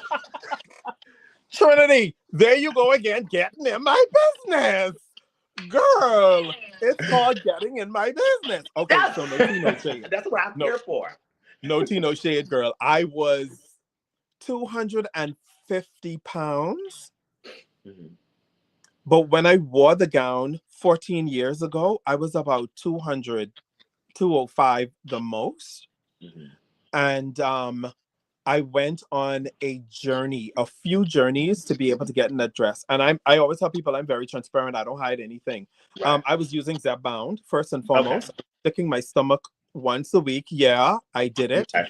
And it paid off. However, I was also in the gym. I went on this 21-day um, gym journey, Okay. and I went to the gym 21 days in a row. But that wasn't because of that. It was also to force a habit because, even though it was proven a myth, there were some people that argued it takes 21 days to form a habit. Yes. And so I was just trying to form a habit, and I love that I did it because I'm still active in it. Okay. So it Okay. wasn't only to get in the dress. It was mainly to get in the dress, but it was also for a lifestyle change. And I don't stick my stomach anymore. I stuck Okay. my stomach specifically to get in the dress. Get into the dress. Well, listen, it worked. Because clearly you won game. Number three, what's the first thing that comes to your mind when you think of my son, your Black Continent at Large King, Xavier? Because I've already used the word love for DeMarcus. I won't use it for Xavier, but Xavier is my heart. He has a special place in my heart because the amazing reign that we had for those 2 years as Black Continental at Large. We reigned with Kiani, Jeremiah, Blush, Sincere, Fat Cat, and Tommy. The fact that I can remember all the names should Yes. tell you something. It was the most amazing reign of my life. Reigning for P for 2 years was easy. And Xavier is what you call a show pony. Mhm. He is a show pony. When we were in public, Xavier put on a show. Mm-hmm. So he matched my energy. Right. Xavier would open doors for me when I was in drag. Let's be clear, in drag, he would he would open doors. He would pull out chairs. Like if you saw it, you would be like, "Wow, that's a dynamic." And a lot of people commented on it, but they Yeah. did not realize behind closed doors, baby. When I tell you the words that we would exchange, baby, you don't want none of that. None of that. So I have a different love and respect and appreciation for my brother. Okay. What's the first thing that comes to mind when you think of your career as a flight attendant? So, um, missing, Okay. missing. While I was with Air Canada, I traveled the world. I saw everything that I wanted to see, and those buddy passes. To be able to go to Japan for $69 round trip, kind of miss that. Jesus. Kind of Yeah. miss it. Just Yeah. saying. Mm. And that was first class. Okay. I First miss it. class I miss it. Yeah. missing. What's the first thing that comes to your mind when you think of just a few weeks ago, your name being called out as Miss North America? Girl, this gonna be some shade, but one man's trash is North America treasure. Just saying. Just saying. Just saying. Just saying. Are you excited about your year? I am. I am. I'm very much excited because my brain has already spun out. I'll be Mhm. honest. I've Yeah. sent Reggie so much bullshit, and I love that this dude is so down for the bullshit. Like Yeah. when y'all see us this weekend at Ebony, the Girl, bullshit has begun. girl, I already know it's coming. The What's the bullshit. first? What's the first thing that comes to your mind when you think of Denasia Bonet Cassadine? Oh, girl, I don't use love and heart. Girl, my husband is my everything, so I can't say everything, but Denasia sits up there with my everything. Okay. Like, Denasia is one of those people I met very late because I didn't meet Denasia personally in person until 2019. And the bond that we have created between then and now, inseparable. I would go to any extent for Denasia. And I know she would for me as well. She actually was just in my house a few days ago getting something knock up. So, but yeah. No, no, no, Uh-huh. no. I love my niece. That's my niece. And she was at my wedding and I was introducing people to her as my niece, my biological family, that is. And they're looking at me like, how the fuck is she How? your niece? We don't know her. Right. They Who the don't fuck is understand she? the family. Okay. I said, my fucking niece. You heard me Right. correctly. And they just fell in love with her. My cousins, oh my goodness, absolutely love her. What's the first thing that comes to your mind when you think of this dynasty that you have birthed, the Anaquway dynasty? Pride, proud. I am elated to see what it has become because I know where we started. Mhm. We were just five friends Mhm. on a tiny little island playing in women's clothing. You know what I mean? Never in my wildest dreams did I think the name Anaquway would be echoed through so many countries. I have people in Brazil, and I connected with one of my cousins in Brazil who had no clue either of us knew we existed, but it was because of my last name. After I made it on Drag Race and Arana was announced, he hit me up and he was like, Arana, where are your people from? Like, who are you? And we did the family lineage. And so to know that Brazilians are speaking my name, to know that people in England are speaking my name. I went over to Amsterdam. They know my name there. And it's just so crazy because, and I'll shut up in a minute. Mm-mm. Before my mom passed away, she always used to say, my son is gonna be a star. Mhm. This lady always tried to get me to sing in her church. You don't even understand. And it was so crazy how the words of this woman She spoke these words over her son 30, almost 40 years ago. And for those words to be coming to fruition, let me tell you something, that shit gives me chills. So Yes. I never thought in my wildest dreams You, people I would will come to say life. this, as the matriarch, you should be very proud because you have some head hitters under you. Like those, even though I think most the ones I know, there are boy queens as well, but they are Yes. some beauties. They got mug, they have the clothes. They you should be very, very proud of what you have birthed and then rebirthed and all of that. So shouts out to the Anaquway clan, a dynasty, empire, whatever you want to call it. I appreciate um, that. I really do. yes. What's the first thing that comes to mind when you think of P. Jasmine Darnell? Baby, oh baby, that woman, she is I like to use the word the epitome. She is the epitome of service. Mhm. Mhm. Because that year, the amount of community service that we did, like I had always, and I always tell people, I only go for systems that speak about community service. Um, Black Continental, Gay United States, like these are the things. The very first one was Illusions Bahamas. And Mhm. P Jazz, like this woman is genuine with her community service initiatives. You know, that ain't no play. I am here for the community. That lady is here for the Right, community. And so right. yeah, communities, the epitome of community service. Gotcha. What's the first thing to three more? What's the first thing that comes to your mind when you think of your reign as Miss Nations?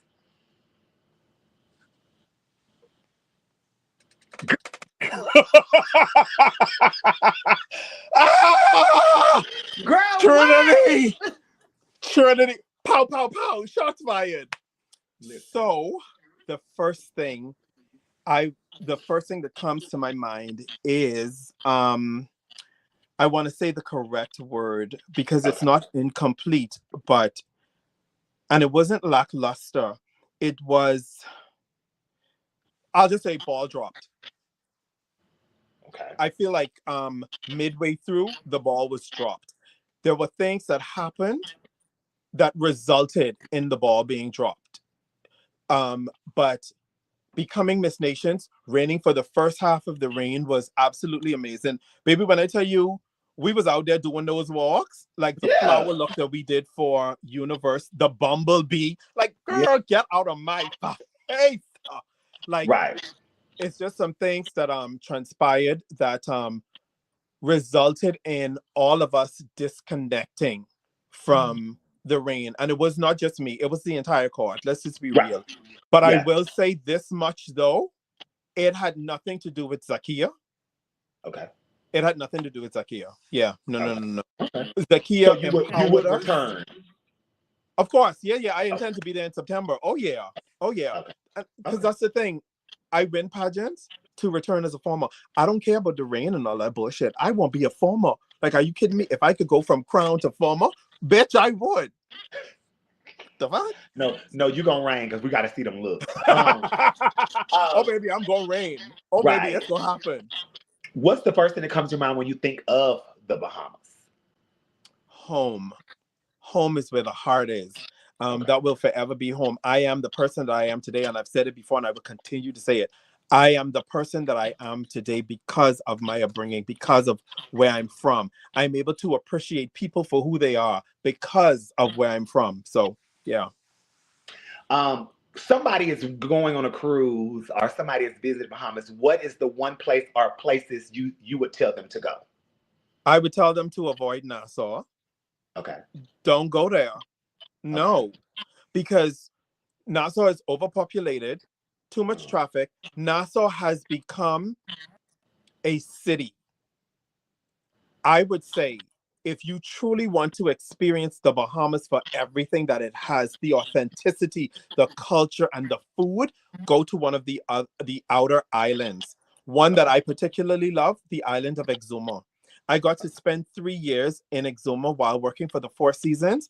And though I am from an island, that was an experience. Listen, I used to go and fall asleep on the beach. Like, Mm.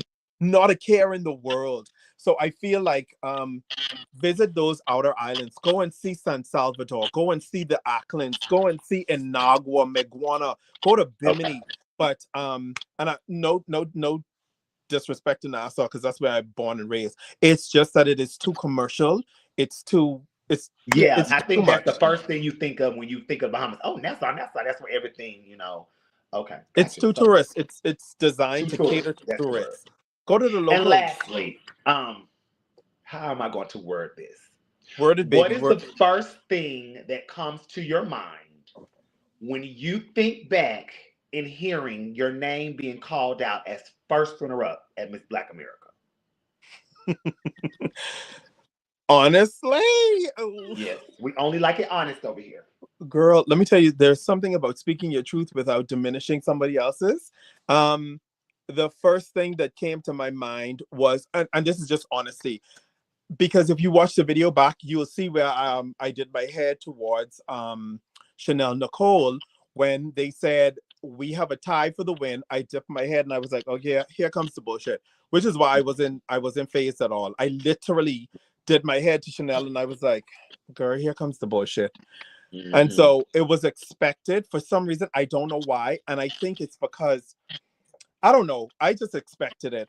Like, but in all fairness, even when I was at Black Continental, when they got to second runner up, I had already heard my name. It's kind of, I don't know, self-sabotage. I don't know what it is. We just go into a state of, girl, I'm not about to win this pageant. So the first thing that came to my mind, I literally was like, okay, here comes the bullshit. Let me hear this now. Let Mm-hmm. me see how this one is gonna go.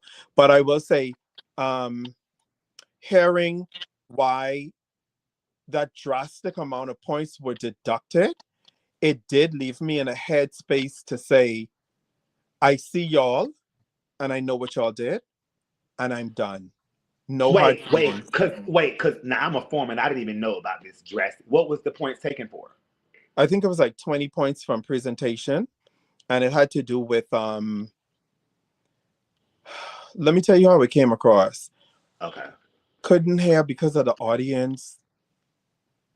It's just layers of it, and I'm literally like, girl, I don't care. What's done They is couldn't done. hear you because the audience was so loud. And in That's not your presentation, fault. I agree. I agree because in presentation I was talking and I could not hear myself. So I stopped. I looked Okay. to the left and I looked to the right, like, could y'all rude fuckers shut up? Oh, So I gotcha. agree. However, I do believe that there is a way that things should be done. You know what I mean?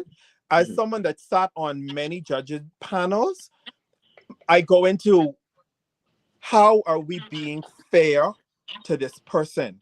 Or, for instance, when someone walks on stage with a flaw at the back of their dress and never turn around, what do we do? Mm-hmm. Hey, tell her come back. We need to see the Yes. back of the dress. You Yes. understand what I mean? So there's a part of me that goes into, if you could not hear me, why did you not signal to someone, hey, get the audience to quiet down so that we could hear, because this is a judged category. You understand? Right. And, So and, and then also in that, that's not your fault that they're going up, that you done burnt the bingo, building. So, bingo, okay, bingo, got you. So bingo. let me ask you this. Let's move on to the some minutes in drag. This has been a topic that I have been asking all of the guests, whether they're male or female leads, and you are the direct hit of this. Do you, Miss Anaquway matriarch, do you find it fair that cis women can compete next to you? I have absolutely no problem competing with anyone personally. Mhm, No problem. mhm, Because this also came up after Black America.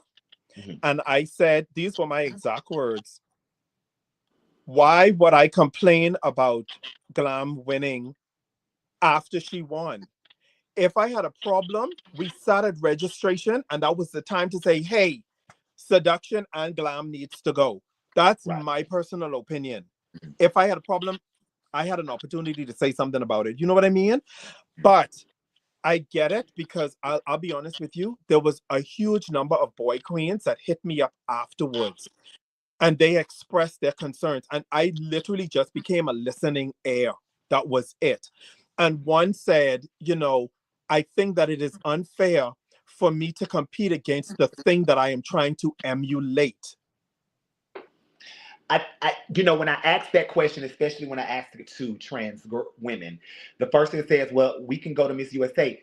You can go to Miss USA. Anastasia cannot go to Miss Cannot, USA. cannot, cannot. So that's the difference. I've said on that. I haven't really had my opinion on it because they'll take what I say and run with it and Yeah, clickbait it and make it yeah, just so yeah. gospel. But I do not find it fair that a cisgendered woman can compete against someone like yourself or Trinicia or people that have to emulate what they actually are. That's just how I Right, stand it. right. However, I do believe that that is something that, like you said, should have been addressed before we even got on stage. But I think what happened was, and this may not have been your truth, but I think what happened was we Go were there. saying people were saying, "Oh, can't worry about it." Bingo, They done been here before. bingo, They ain't won then. They ain't finna win bingo. it. People So counted them out. yeah. They were like, So they're not even a factor. yeah. Bingo. But when Hmm. they showed y'all they were a factor, then it Right. became a problem. You know, Yeah. girl. But ultimately, this is how I feel. If you're not down with the inclusion, Hmm. don't support those systems. Hmm. It's as simple as that, because the reality is every system is designed the way that it wants to be designed. I fell in love with the old Black America from way And back in the when they were. it was designed for impersonators. This I love Benny. He's changed a lot about what Black America actually was and was for. And that's something that he's the owner. He has the right to do that. But as a former, I will say I do not like half the changes he's done. No more question and answer. Right. You changed the sportswear rule. This speech for presentation. What is that? Like, it's too much. And the inclusion. I as a former can say I don't agree with it. But Right. again, I Right. don't own. I don't put no money into it. I barely get paid when I come back. So my next question to you is: would you ever return? I will not return. No. Okay. And that Just that comes from, when you say stuff like that, people be like, oh, you and your feelings, or get over it, or no. no, this is genuinely me saying, no, I won't return. Let me tell you my truth about Black America. Mhm. Going into it, we say we're here to compete in hopes of winning. Right. That night they said there was a tie for the win. I may not have gotten the crown, but I have proven that I could win Black America. I've Right. already won Black America. I have nothing to go back for. And again, Gotcha. this doesn't come from a place of malice or feelings. I will still be in the building to support Black America. I fell in love with Black America back in the day. Black America was the second system that I competed for in the United States. First was Ebony, and then I went over to Black America. I competed for Black America 3 times before I took a 14-year break. And Mhm. then, so I've Okay. already been there 4 times. I've already proven that I could win it. It's not something that I have to do again. Well, I know one thing that you're gonna do is eat that walk up next year. Let's talk about that. You are known for your looks. So, unbeknownst to me, your presentation a couple of weeks ago, you did yourself. I knew you were a designer and a seamstress and things, but where does this flair for your artistic creativity come from? Is that something that you grew into, or something you've always had? So that's something that I've always had. Okay. But the problem is, I don't know why I said the problem is, but it was a problem because people try to minimize it. Mhm. People would always say, oh, girl, you doing too much. And I'll use case in point. I remember one year I went to Black America, my first year, I had on blue theatrical contacts. And this was before the theatrical contacts really hit the scene. And Because they're here now.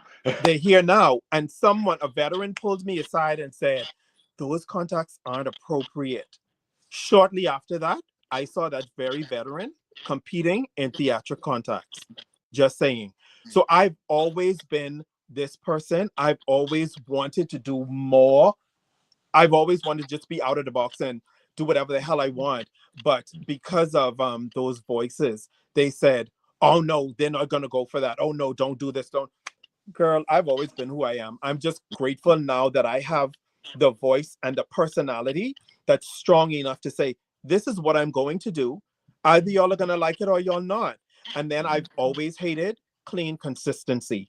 I hate that. I hate it. I think clean consistency is so boring. I don't want to be boring. I want to burn the building every time I step on the stage. Yes, Right. I may not win. I don't care. I created a moment. And a lot of times we don't we fail to realize it's always not necessarily the win, it's what you just said, the moment. Speaking of the moment, I'm a little teapot short and stout. You may not have been given the crown, but you will always be known probably behind me, because remember, I am the sportswear girl from 2014. That girl want to give it But up. She want to give it up. you will always have that moment of your. So tell me, where did that inspiration come from? Because we saw where your presentation for North America came from, the doll. So where did the teacup sportswear come from? So I'll tell you real quickly, my entire Black America package, Mm. I had a conversation with Michonne. Okay. I had already started preparing, and Michonne pulled me. We were at a pageant, maybe Universe. No, it wasn't Universe. I can't remember. We were at one pageant, and Michonne came and she said, "You need to come home." And I burst into laughter. And I said, "Michonne, would you believe that's what I'm doing for Talent for Black America?" And she was like, "Get out of here." We had a moment. We had chills. We held each other's hands. And I said, "Girl, I'm coming home." And Okay. so my entire package was designed around home. My presentation was the stained glass. I grew up in the Anglican church as an altar boy, so that's where that came from. The gown that I was supposed to wear, it's over here. My best friend made it. Was green and it had vines, and it was supposed to represent the trees I used to climb when I was a boy. And then my talent, The Wiz, we grew up watching The Wiz. And so it literally was like, oh my goodness, he's on down the road. This used to be my favorite shit. I need to do this for talent. And then it was the sportswear. My grandmother had a china cabinet in our house that had these blue and white cups and saucers and plates. And we were forbidden to even look at that china cabinet. And so my sportswear was directly inspired from my grandmother's china closet, Oh my nothing God. more than that. And then, of course, Richard Quinn had Cardi B at Paris Fashion Week. I can't remember which year, in the mask, the headcloth, the skirt, the fully covered look. So I got the inspiration for the design from him, but the pattern I created based on my grandmother's Wow. china wear. One of my favorite looks of yours, I don't know if you, well, I'm sure you will remember it. I think it was your give up, or maybe it was a Black Continental event. You did Doja Cat, and you had the red, and I said, oh my God, this bitch don't play. When you had your whole hit, oh my God, I was like, yes, she is not going to play. How long does it take you to do that? I know you do so. How long does it typically take? Is this a long process? Are you one of those that can get in there and get it done? Girl, I am get in, get it done, and get the hell out. Okay.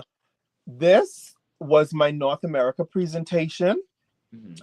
From start to finish, this took me 2 weeks. Okay. No tea, no shade. This took me 2 weeks. And that was because I had to work. Life shit.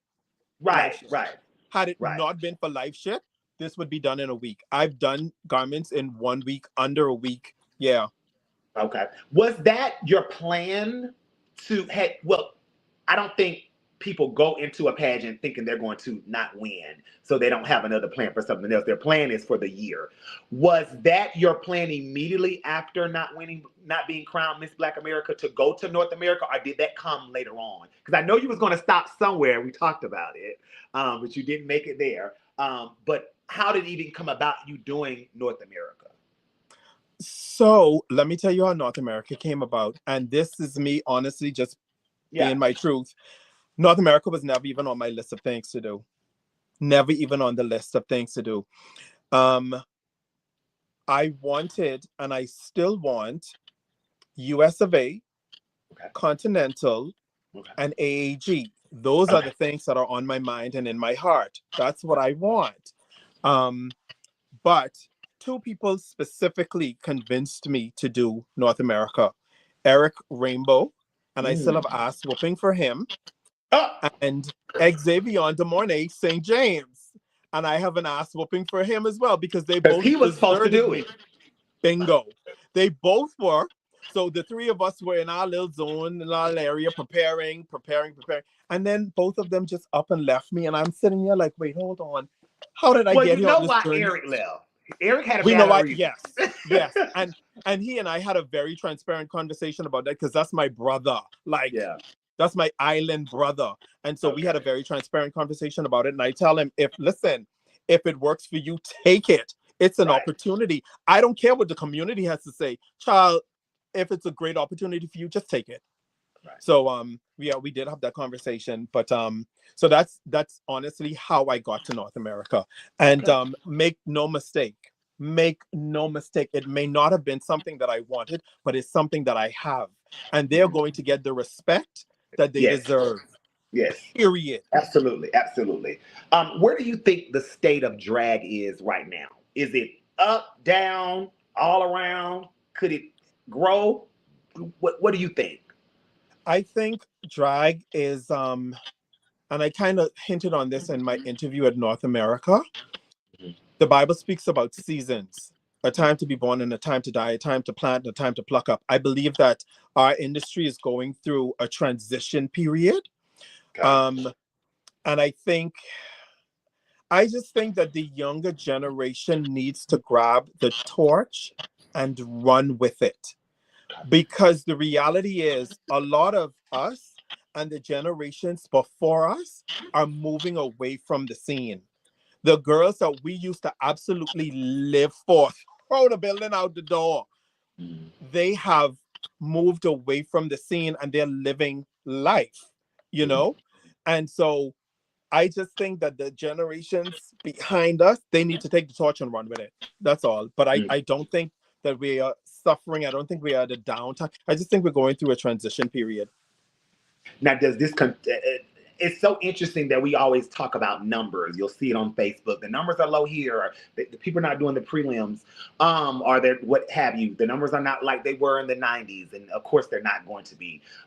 What do you think in your uh, idea? What do you think the reason why numbers may be low in certain systems?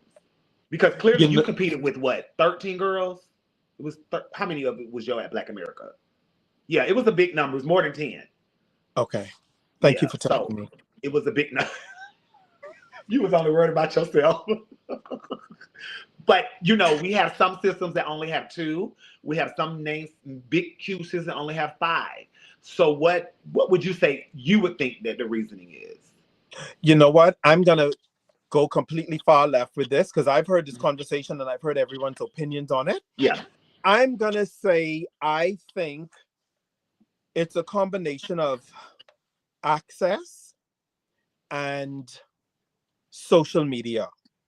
Oh. And I say that because I just had this conversation with my husband about Michael Jackson versus Beyonce, Okay. right? We didn't have social media. And so when Michael appeared, people were passing out. Mhm. It's the same with pageantry. I remember we had to been in the building. Otherwise, we would go on Carrie Fairfield. You know what I mean? We had no way of seeing this. There was an excitement. There was now we have it. We just have drag everywhere. It's everywhere. Yeah. But it's not only pageantry that's suffering. It's the shows. It's like after Drag Race, and I don't want to throw Drag Race in there, but Drag Race actually kind of contributed to it as well. Right Mhm. now, the world is overly saturated with drag. You know what I mean? And Yes. evidence of this is shown. And again, this is why I said we have to look at the bigger picture. Evidence of this is shown in the ratings of Drag Race. Canada's Right. Drag Race don't have the ratings that season one had. Just saying, people Right. aren't connected anymore because it's all here Mhm. constantly. And let's look at the amount of pageants that we have. A million. So it's like every weekend there's two or three pageants. Mhm. So I think the community is spread really, really thin. Mhm. And so How yeah, do I think you, all of these years, you being unknown and things, how do you stay out of the drama and the mess? Your name's never in anything. You don't hear you on the dockets or on the punk news. We only see you when you pop out to compete. So how did you manage to stay clear of the paparazzi? Is what I call I mind my business. them. I always tell people if there ain't a paycheck involved, don't have anything to do with me. That's Right. not my business. Like the Mhm. things that I see going on Facebook, I don't even comment. Sometimes I just scroll past. I don't have time for it. I am genuinely busy. I have Mhm. my inbox right now is so full, and I have to constantly say to people because people be like, "You ignoring my messages?" No, I'm not. I am busy. Like I have a huge role at work, and then I just took on the vice president of public relations for my Toastmasters club. Listen to me. I am busy, and then I'm raining. I'm Yes. preparing for walks. Like, listen, Right. I stay busy so that I don't have to be distracted by any negativity. Child, Gotcha. life too short to be involved in all that stuff. And also, I'm a sharpshooter. I say what I have to say and I keep it moving. I'm not getting into an argument with anyone. That whole incident that happened with Indigo, I said what I had to say and I kept moving. End of story. I don't have Has time for that? it. Of course, I was going to bring that up next. Has that been cleared? Everything It good with that? it No. hasn't been cleared and I don't foresee it being clear. I've said what I had to say. I walked away and I left that behind. Okay. Gotcha. Okay.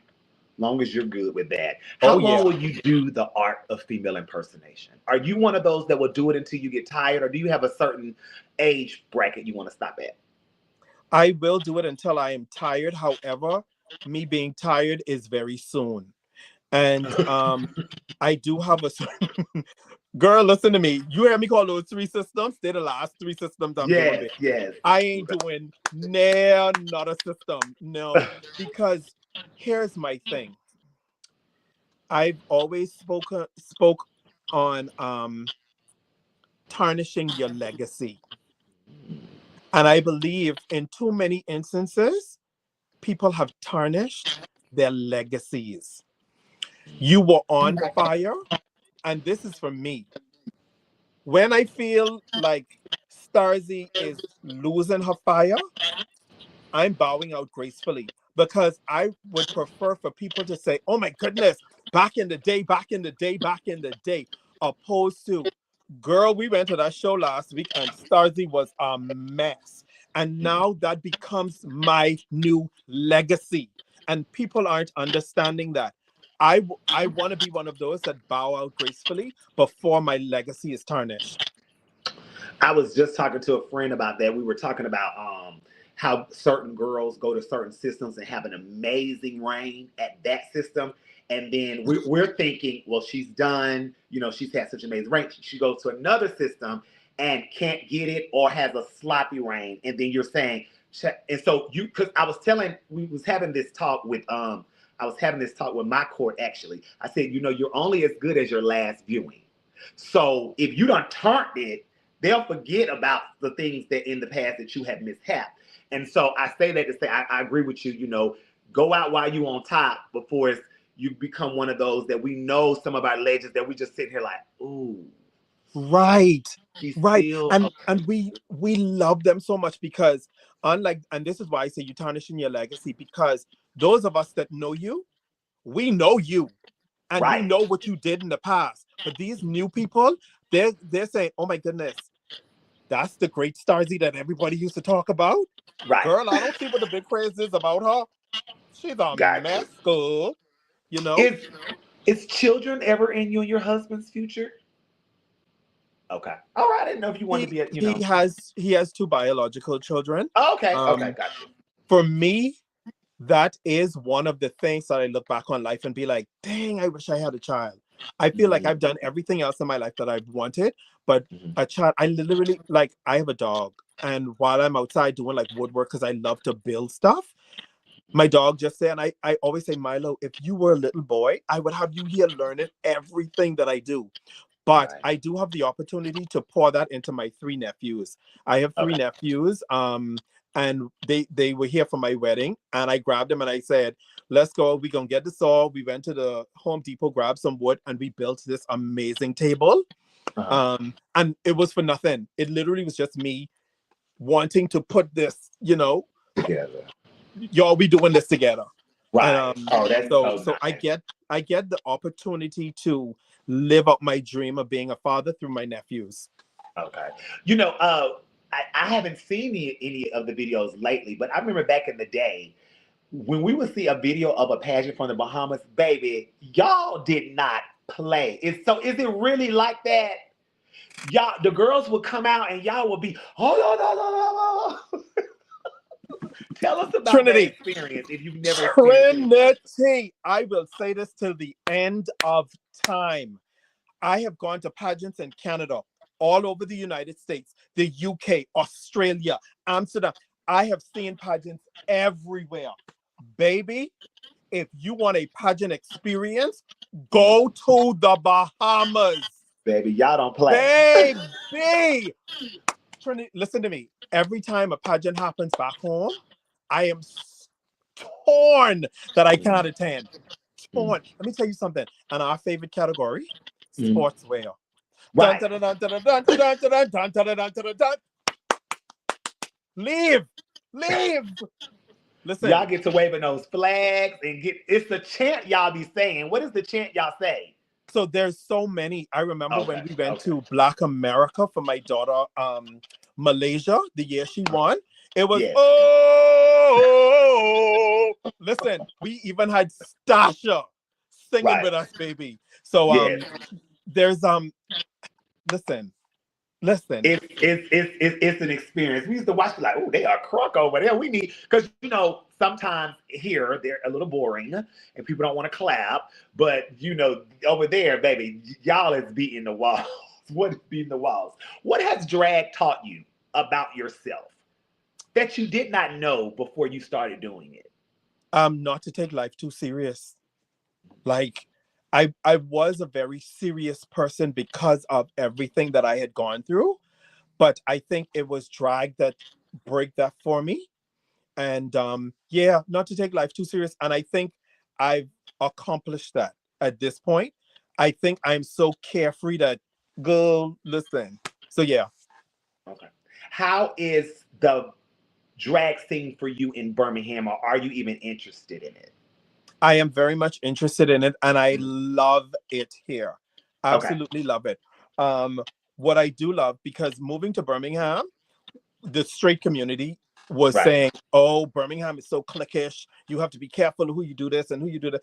Baby, listen, I love that everyone loves me and I love them. This weekend, I will be over at Pink Lantern. Last week, I was at a brunch. In August, I'll be over at Al's. And so I love that I'm invited into all of the spaces and no one's being like, girl, not over here, girl. Or if you go over there, you can't come over here, because we've experienced that in places, Yes. And so I'm grateful. I'm grateful to be here and I love it. I love it. Got you. What growth have you seen from when you first started in 2002 to 2026? What's the one thing that you are so happy that you've grown into or out of? Girl, I'm grateful that I've grown out of bad drag. Because, baby, what's considered bad drag? Bad drag. Tell us what your definition of bad drag is. Girl, I wish I had one picture for you, girl. Okay. I don't have any pictures, but and you know what? It wasn't necessarily bad drag. It's just we didn't have access. Okay. We didn't have access. Girl, we were doing our makeup with pencils. You know that we were contouring our nose and doing our blush with a pencil. Okay, good morning. Good morning. Wow. And under here, our highlight was almonds powder. Thank God you got access now. Listen, how important to you, this is just to you, is it to be self-sufficient in this art form? It is crucial. It is crucial. And that is something that I preach to all of my children. When we get up in drag, and let me tell you something, when we talk about being self-sufficient, it goes beyond just drag. I like to make sure that my children are well-rounded. We all have careers, we all have lives going for us, and we have drag. And so all of that success that we get from our everyday life, we are able to put it into drag as well. I need you to know how to manage hair. You don't have to be no hairstylist to the stars, but you need to know when you're out on the road, you could fix your own hair. need to know how to do makeup. You better know how to sew. Because, baby, listen. So it is crucial for us Anakways to be self-sufficient. Like, there is no other option. Have you ever maybe I didn't see it or thought about like being a designer for others, like a side business, or is that just something that you do for select people? So I do it. The rumor is that I do it for a select group of people. Yes, The that's what I said. girl, that's a rumor. And let me tell you who's spreading that rumor. The people who don't want me sewing for other people so they can keep me for themselves. That's who's Right. spreading that rumor. But the reality is, I'm busy a lot. And so Mhm. I don't want to promise people things and can't deliver, you know? Right. And so that's why I don't take on too many people. Gotcha. And two, I am if you come into me with a design, we could get it done. However, if you're saying use your creativity, I'm going to tell you my creativity comes to me last minute. This was 2 weeks before the pageant. You Oh, understand? And people right. need their garments months in advance. Baby, I'm not going to take that on because I know my creativity hits me last. I'm a creative person. Gotcha. Yeah. Well, that makes sense. At least you're honest because some of these designers around here, child, I'm still waiting on stuff. Girl, Um, I'm not gonna lie. there's a I've only done little. that to one person, and that's Ian, and that's Oh, because I had Ian stuff maybe 2 months. His shit been done. We see each other. Hey, come by the house. Hey, bitch, where my shit? But outside of what that, would yeah, you everyone gets their stuff on time. What would you tell a little boy that is in Bahamas right now that says, "I want to do drag"? What would you tell him? Oh boy. So what I would tell him is to focus on life first. Do as much as you can to build your character because there is so much more to life than drag. And two, it's because when you're talking to children, it's like I'm one of those people who say there is an age at which you should start having conversations with children. And I Mhm, think that there's an age that's too soon. mhm, I mhm, do believe that there's an age that's too soon because I think back on when I was a child, what I have appreciated these kind of conversations as a child, I probably would not have. Though people like to say children won't understand. Children understand more than we think. We were once children, so we could think back on the things we understood at that age. yes. So I would definitely say, listen, put a pause on it. Put a pause on it until life is where you need it to be, Right. and then do drag. Drag is expensive. Drag could be disappointing. Like there are layers and layers and layers to it. So I would Right. say, yeah, my advice would even be on drag. It would be on life. Let's get you successful in life. So then we could focus on something like drag. What is the biggest culture difference that you have witnessed or endured from Bahamas to the States? That you're like, wait a minute, y'all do that here? Or we don't do that there? Like, what's something that you noticed? Racism. Oh, okay.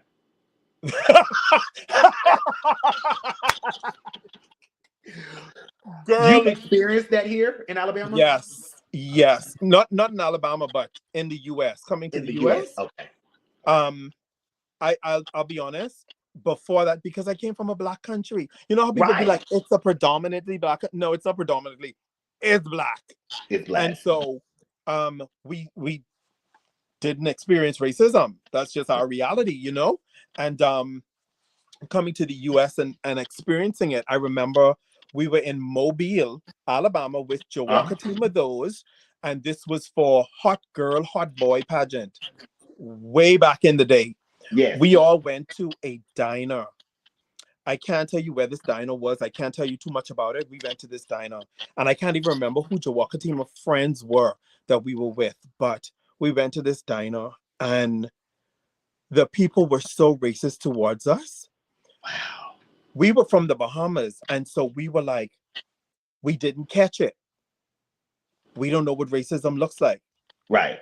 so we didn't catch it. And so they caught it, then we caught it, and then they caught up. Baby, Mm. when I tell you those kids had caught up in that diner, I said, oh. Oh, okay. Okay. Okay. Okay. This what y'all But doing down here. this what y'all doing down here, girl. I am not accustomed to this, girl. We Goodness. just used to Okay. living free as black people. But some of the similarities though, the food. I love Yeah. how down in the south they season their Mhm. food.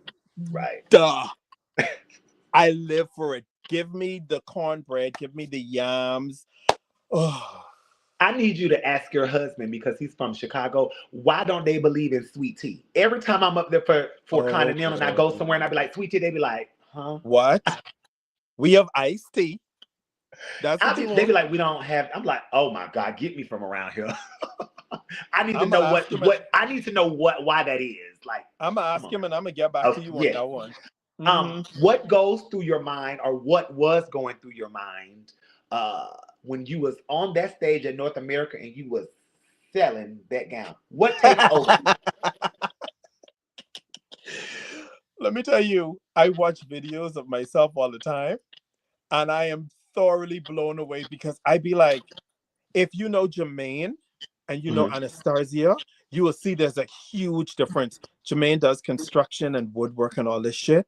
And then you have this, like I watched like my hands on stage, the position, and I'm like, what? But Mhm. in the moment, I am literally just saying, I'm the shit. Okay. And there's nothing that anyone can say to me in this Mm. moment that can convince me otherwise. Right. So yeah, I just be feeling Does myself. does your transition shock you, or are you just like, honey, I'm used to it by now? Shocks me like a motherfucker. Mhm. To this very day, I've been doing drag what 24 years now, going on 25, and Uh-huh. the transition still shocks me. I literally, and Demarcus has witnessed it at North America. To speak of it, backstage, I went into the mirror after I had gotten ready for. Right before I put my gown on for presentation, I went into the mirror and I looked at my shape and my makeup and I literally had a moment. And Jeremiah was to this side of me, and the guy that was to this, I think they all thought I was just losing my mind, but I seriously was just shocked. I was like, that's not Jermaine. So yeah, I'm still Yeah, blown away. Jermaine was nowhere in gown. Absolutely not. Because honey, Baby, that was nowhere. I don't know who that woman was. Can I get an uh, amen? all right. We're gonna go into the final questions. Okay. We ask everyone your Mount Rushmore. So give me the four entertainers, female entertainers, leads that you would put on your Mount Rushmore. Who do you look up to? Who do you revere? Who do you have the most respect for? Four. Only Shots four. fired. I'm going to limit this to four. I'm going to. I promise you I'm going to. So, girl, screw you, girl. Um, we're gonna go with Tommy Ross. We're gonna go with Raquel Lord. We're gonna go with Yasmin Campbell Starr, and we're gonna round it off with Jasmine Bonet. Baby, that's a mountain right there. That is a mountain. Okay. What is the one thing that connects all four of them to you? Black excellence. When I tell you, I can tell you, and you know what? I made a post about this many years ago, more than 10 years ago. I said, and I there was a fifth person, but I called all of their names and I spoke about how they absolutely turn it for farmers walks. Absolutely turn it. Like I used to be sitting at the edge of my seat waiting for farmers walk just to see them. You know what Right. I Yeah. mean? Because they're gonna Yeah. come through. They're gonna always come through. What are you teaching the Anaquway dynasty now that you want them to continue on years from now? Wow. It goes back to what we spoke about earlier, being Mm, self-sufficient. okay. I think that's the greatest tool a queen can have, because when we look at the amount of money, and I talk about this all the time, you know how much money I save by just doing this stuff myself? Right. Like, for instance, I can go into fine fabrics and buy a piece of fabric, which I actually have over there, for $4 or $5 a yard, spend $200 to $300 worth of stones, make the garment, stone it. I would have spent $320 on a garment. You can't get that in this industry. The gown Right. shell alone is going to be about 250 Is it plus. all? The And then stonework can be anywhere from 800 and up, depending on. 800 starting. Yup. Yup. And Yeah. so, and yeah, that's the thing that I would love for them to continue on and to pass on, being self-sufficient, because what a lot of people don't know is we are so self-sufficient that we do our own promos. People don't know that. We do our own music mixes. Like, this isn't just what y'all see. This is See, every it's a, aspect of it's a the machine. industry. It's a Every full aspect. machine. Yep. Okay. Yep. What do you want or what do you feel will be your legacy 50, 60 years from now? Oh, I talk about this all the time because I said the reality is when we are long gone, if we have not had such a significant impact on mankind, our legacy ends with the very last person alive that knew us. Mm. So the Wow. legacy that I hope to leave is just that I was here. That's it. We, That's it. we know you was here, girl. We definitely know you was here.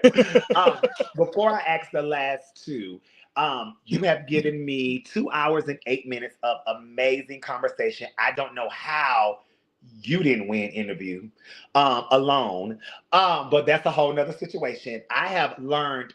I so I knew you when you did Black America. I want to say it was in 2012.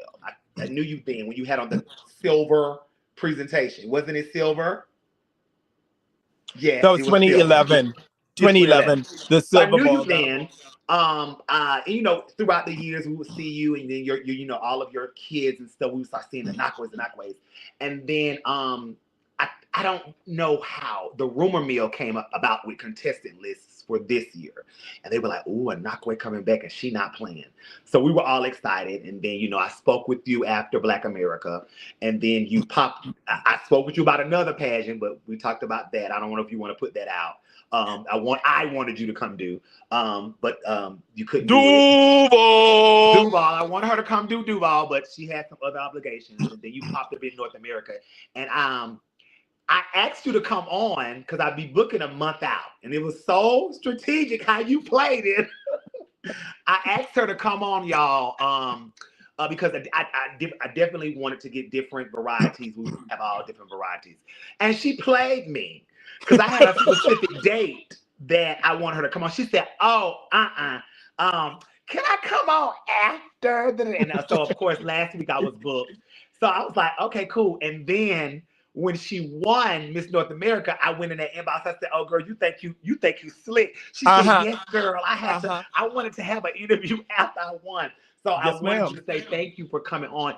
Unfortunately, we can't get your entire life story in 2 hours. So throughout this last 2 hours, is there anything that I may not have asked, or you wanted to speak on that I did not ask?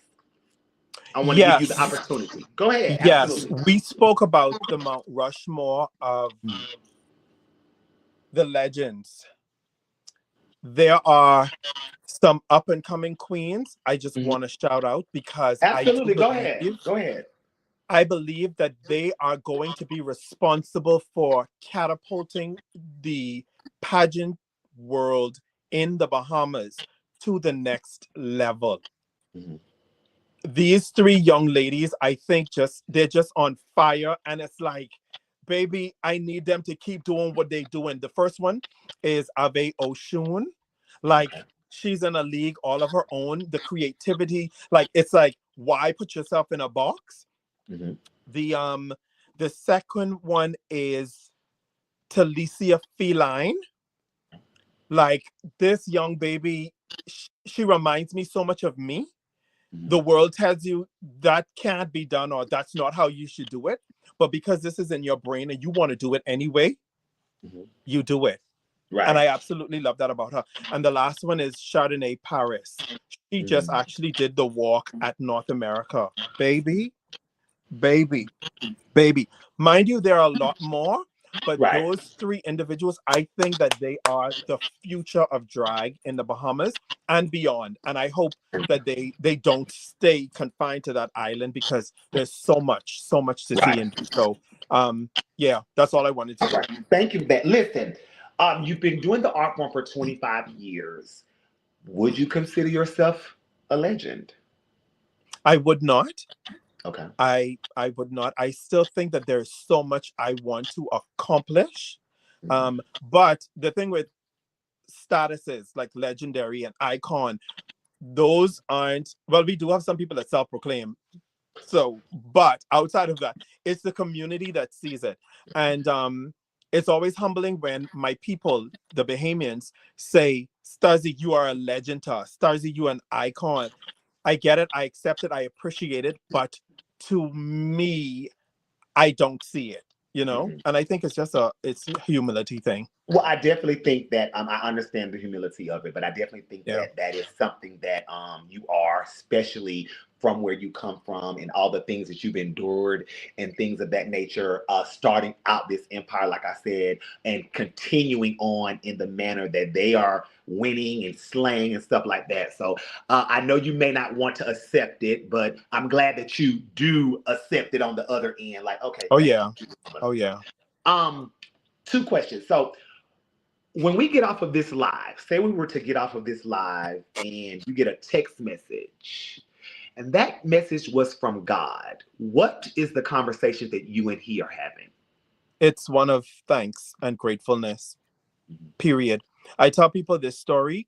When I was in the hospital after being shot, the anesthesiologist came and he put the thing over my mouth and he said, count from 10 to 1. And before I started counting from 10 to 1, I whispered and I said, God, if this is my last night on this earth, I thank you for the amazing life that I was able to live. I don't pray to Wow. God asking for anything. When I say nothing, nothing. I don't pray for miracles. I don't pray for finances. I don't pray for health. I don't pray for anything. I Mhm. my prayers are always gratefulness. That's it. That's it. Wow. Whoa. Okay, before the last question, where can your fans and I and everyone see you? What do you have coming up? Where will we see you next? Girl, this life of mine is a whirlwind. Baby, look out the window for a hurricane. That's what y'all gotta look out for. Hurricane Starzzzy on the loose. I am going to be everywhere and anywhere, to be Okay. honest. Anyone who call me say, hey girl, oh by the way, I'm available for bookings. Y'all just get in contact with me. Okay. So yeah, anyone that calls me, yes, I'll be there. But you all will be at Ebony this weekend, right? Okay. I don't know if your king told you, and I don't know if you're available, but you know that you all do have a spot at People's. I don't know what your schedule is, but the promoters did speak to him on Sunday, so I don't know if you're available, but you do have a spot there on We the will set. be present. So get with your king with that duet. So the last question, we started off the hour talking about, 2 hours ago, talking about this crazy world. Give us a nugget that we could take with us the rest of this week, something that you live by. It doesn't have to necessarily be in the art of drag, but something that you live by, something that you gets you through day to day, keeps you jovial like you always are, smiling and happy. What would you give us? Word of advice would you give us? As cliche as it sounds, life is short. Mhm. Baby, I know what it is to lay on what was supposed to be my deathbed. And that's not shooting bullshit. That's seriously. I heard the doctor say, we don't know if he's going to make it. I heard them say it. I know what it is to lay on my what was supposed to be my deathbed. We walk through this life with grudges and holding on to some things that our parents did us in the past. Baby, we are now grown adults. We have to learn to release some things for our own good. Screw forgiving people for them. We have to start moving so different for our own peace of mind.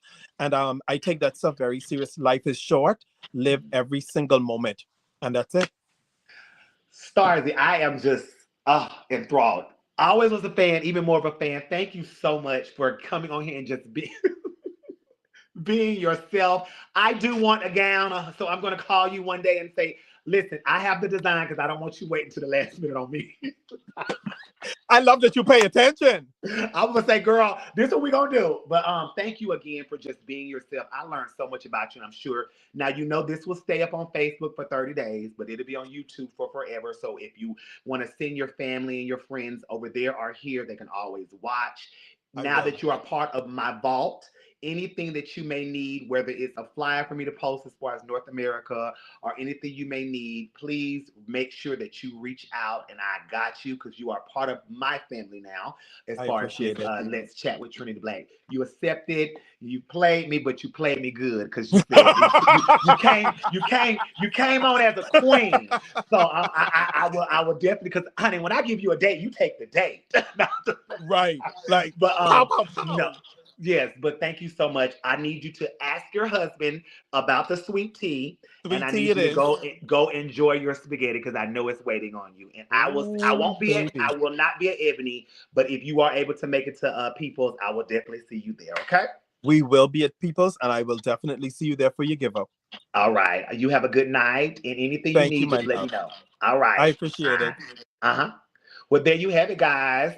That was amazing. Like I have been doing. We have Wendell and I, and then myself. We've been doing. I've been doing this for almost 3 years, and you don't always get great conversation. So thank Starzzzzzy for coming on, and thank you all for tuning in. So next week will be the final show of this season. I am taking a little break. My give up is on the second. You don't have to come. I'll put my cash up for y'all. But don't forget this weekend is Ebony International in Atlanta, Georgia, honoring those people that are giving it up. And then Peoples will be the week after in Concord, North Carolina, which is right outside of Charlotte, honoring myself, Rico, and Amaya. So if you're able to make it or not, tune in. D. Welch will be filming. Again, we have North America will be in the house. We have Black America be in the house. We have Sweetheart will be in the house. And I believe Nations. Those are our guests. But anybody can come walk. It starts at 6 p.m. and it's going to be a great night. I appreciate you always for tuning in, commenting, and letting me know that you're in the building. I go back the next morning and see how the numbers rise so people watch you throughout, and I definitely appreciate it. So tune in next week for the season finale. I'll be gone for probably about 6 weeks, and then we'll be back with some more of our great legends, icons, veterans, and community lovers. All right. I will see y'all later. Bye.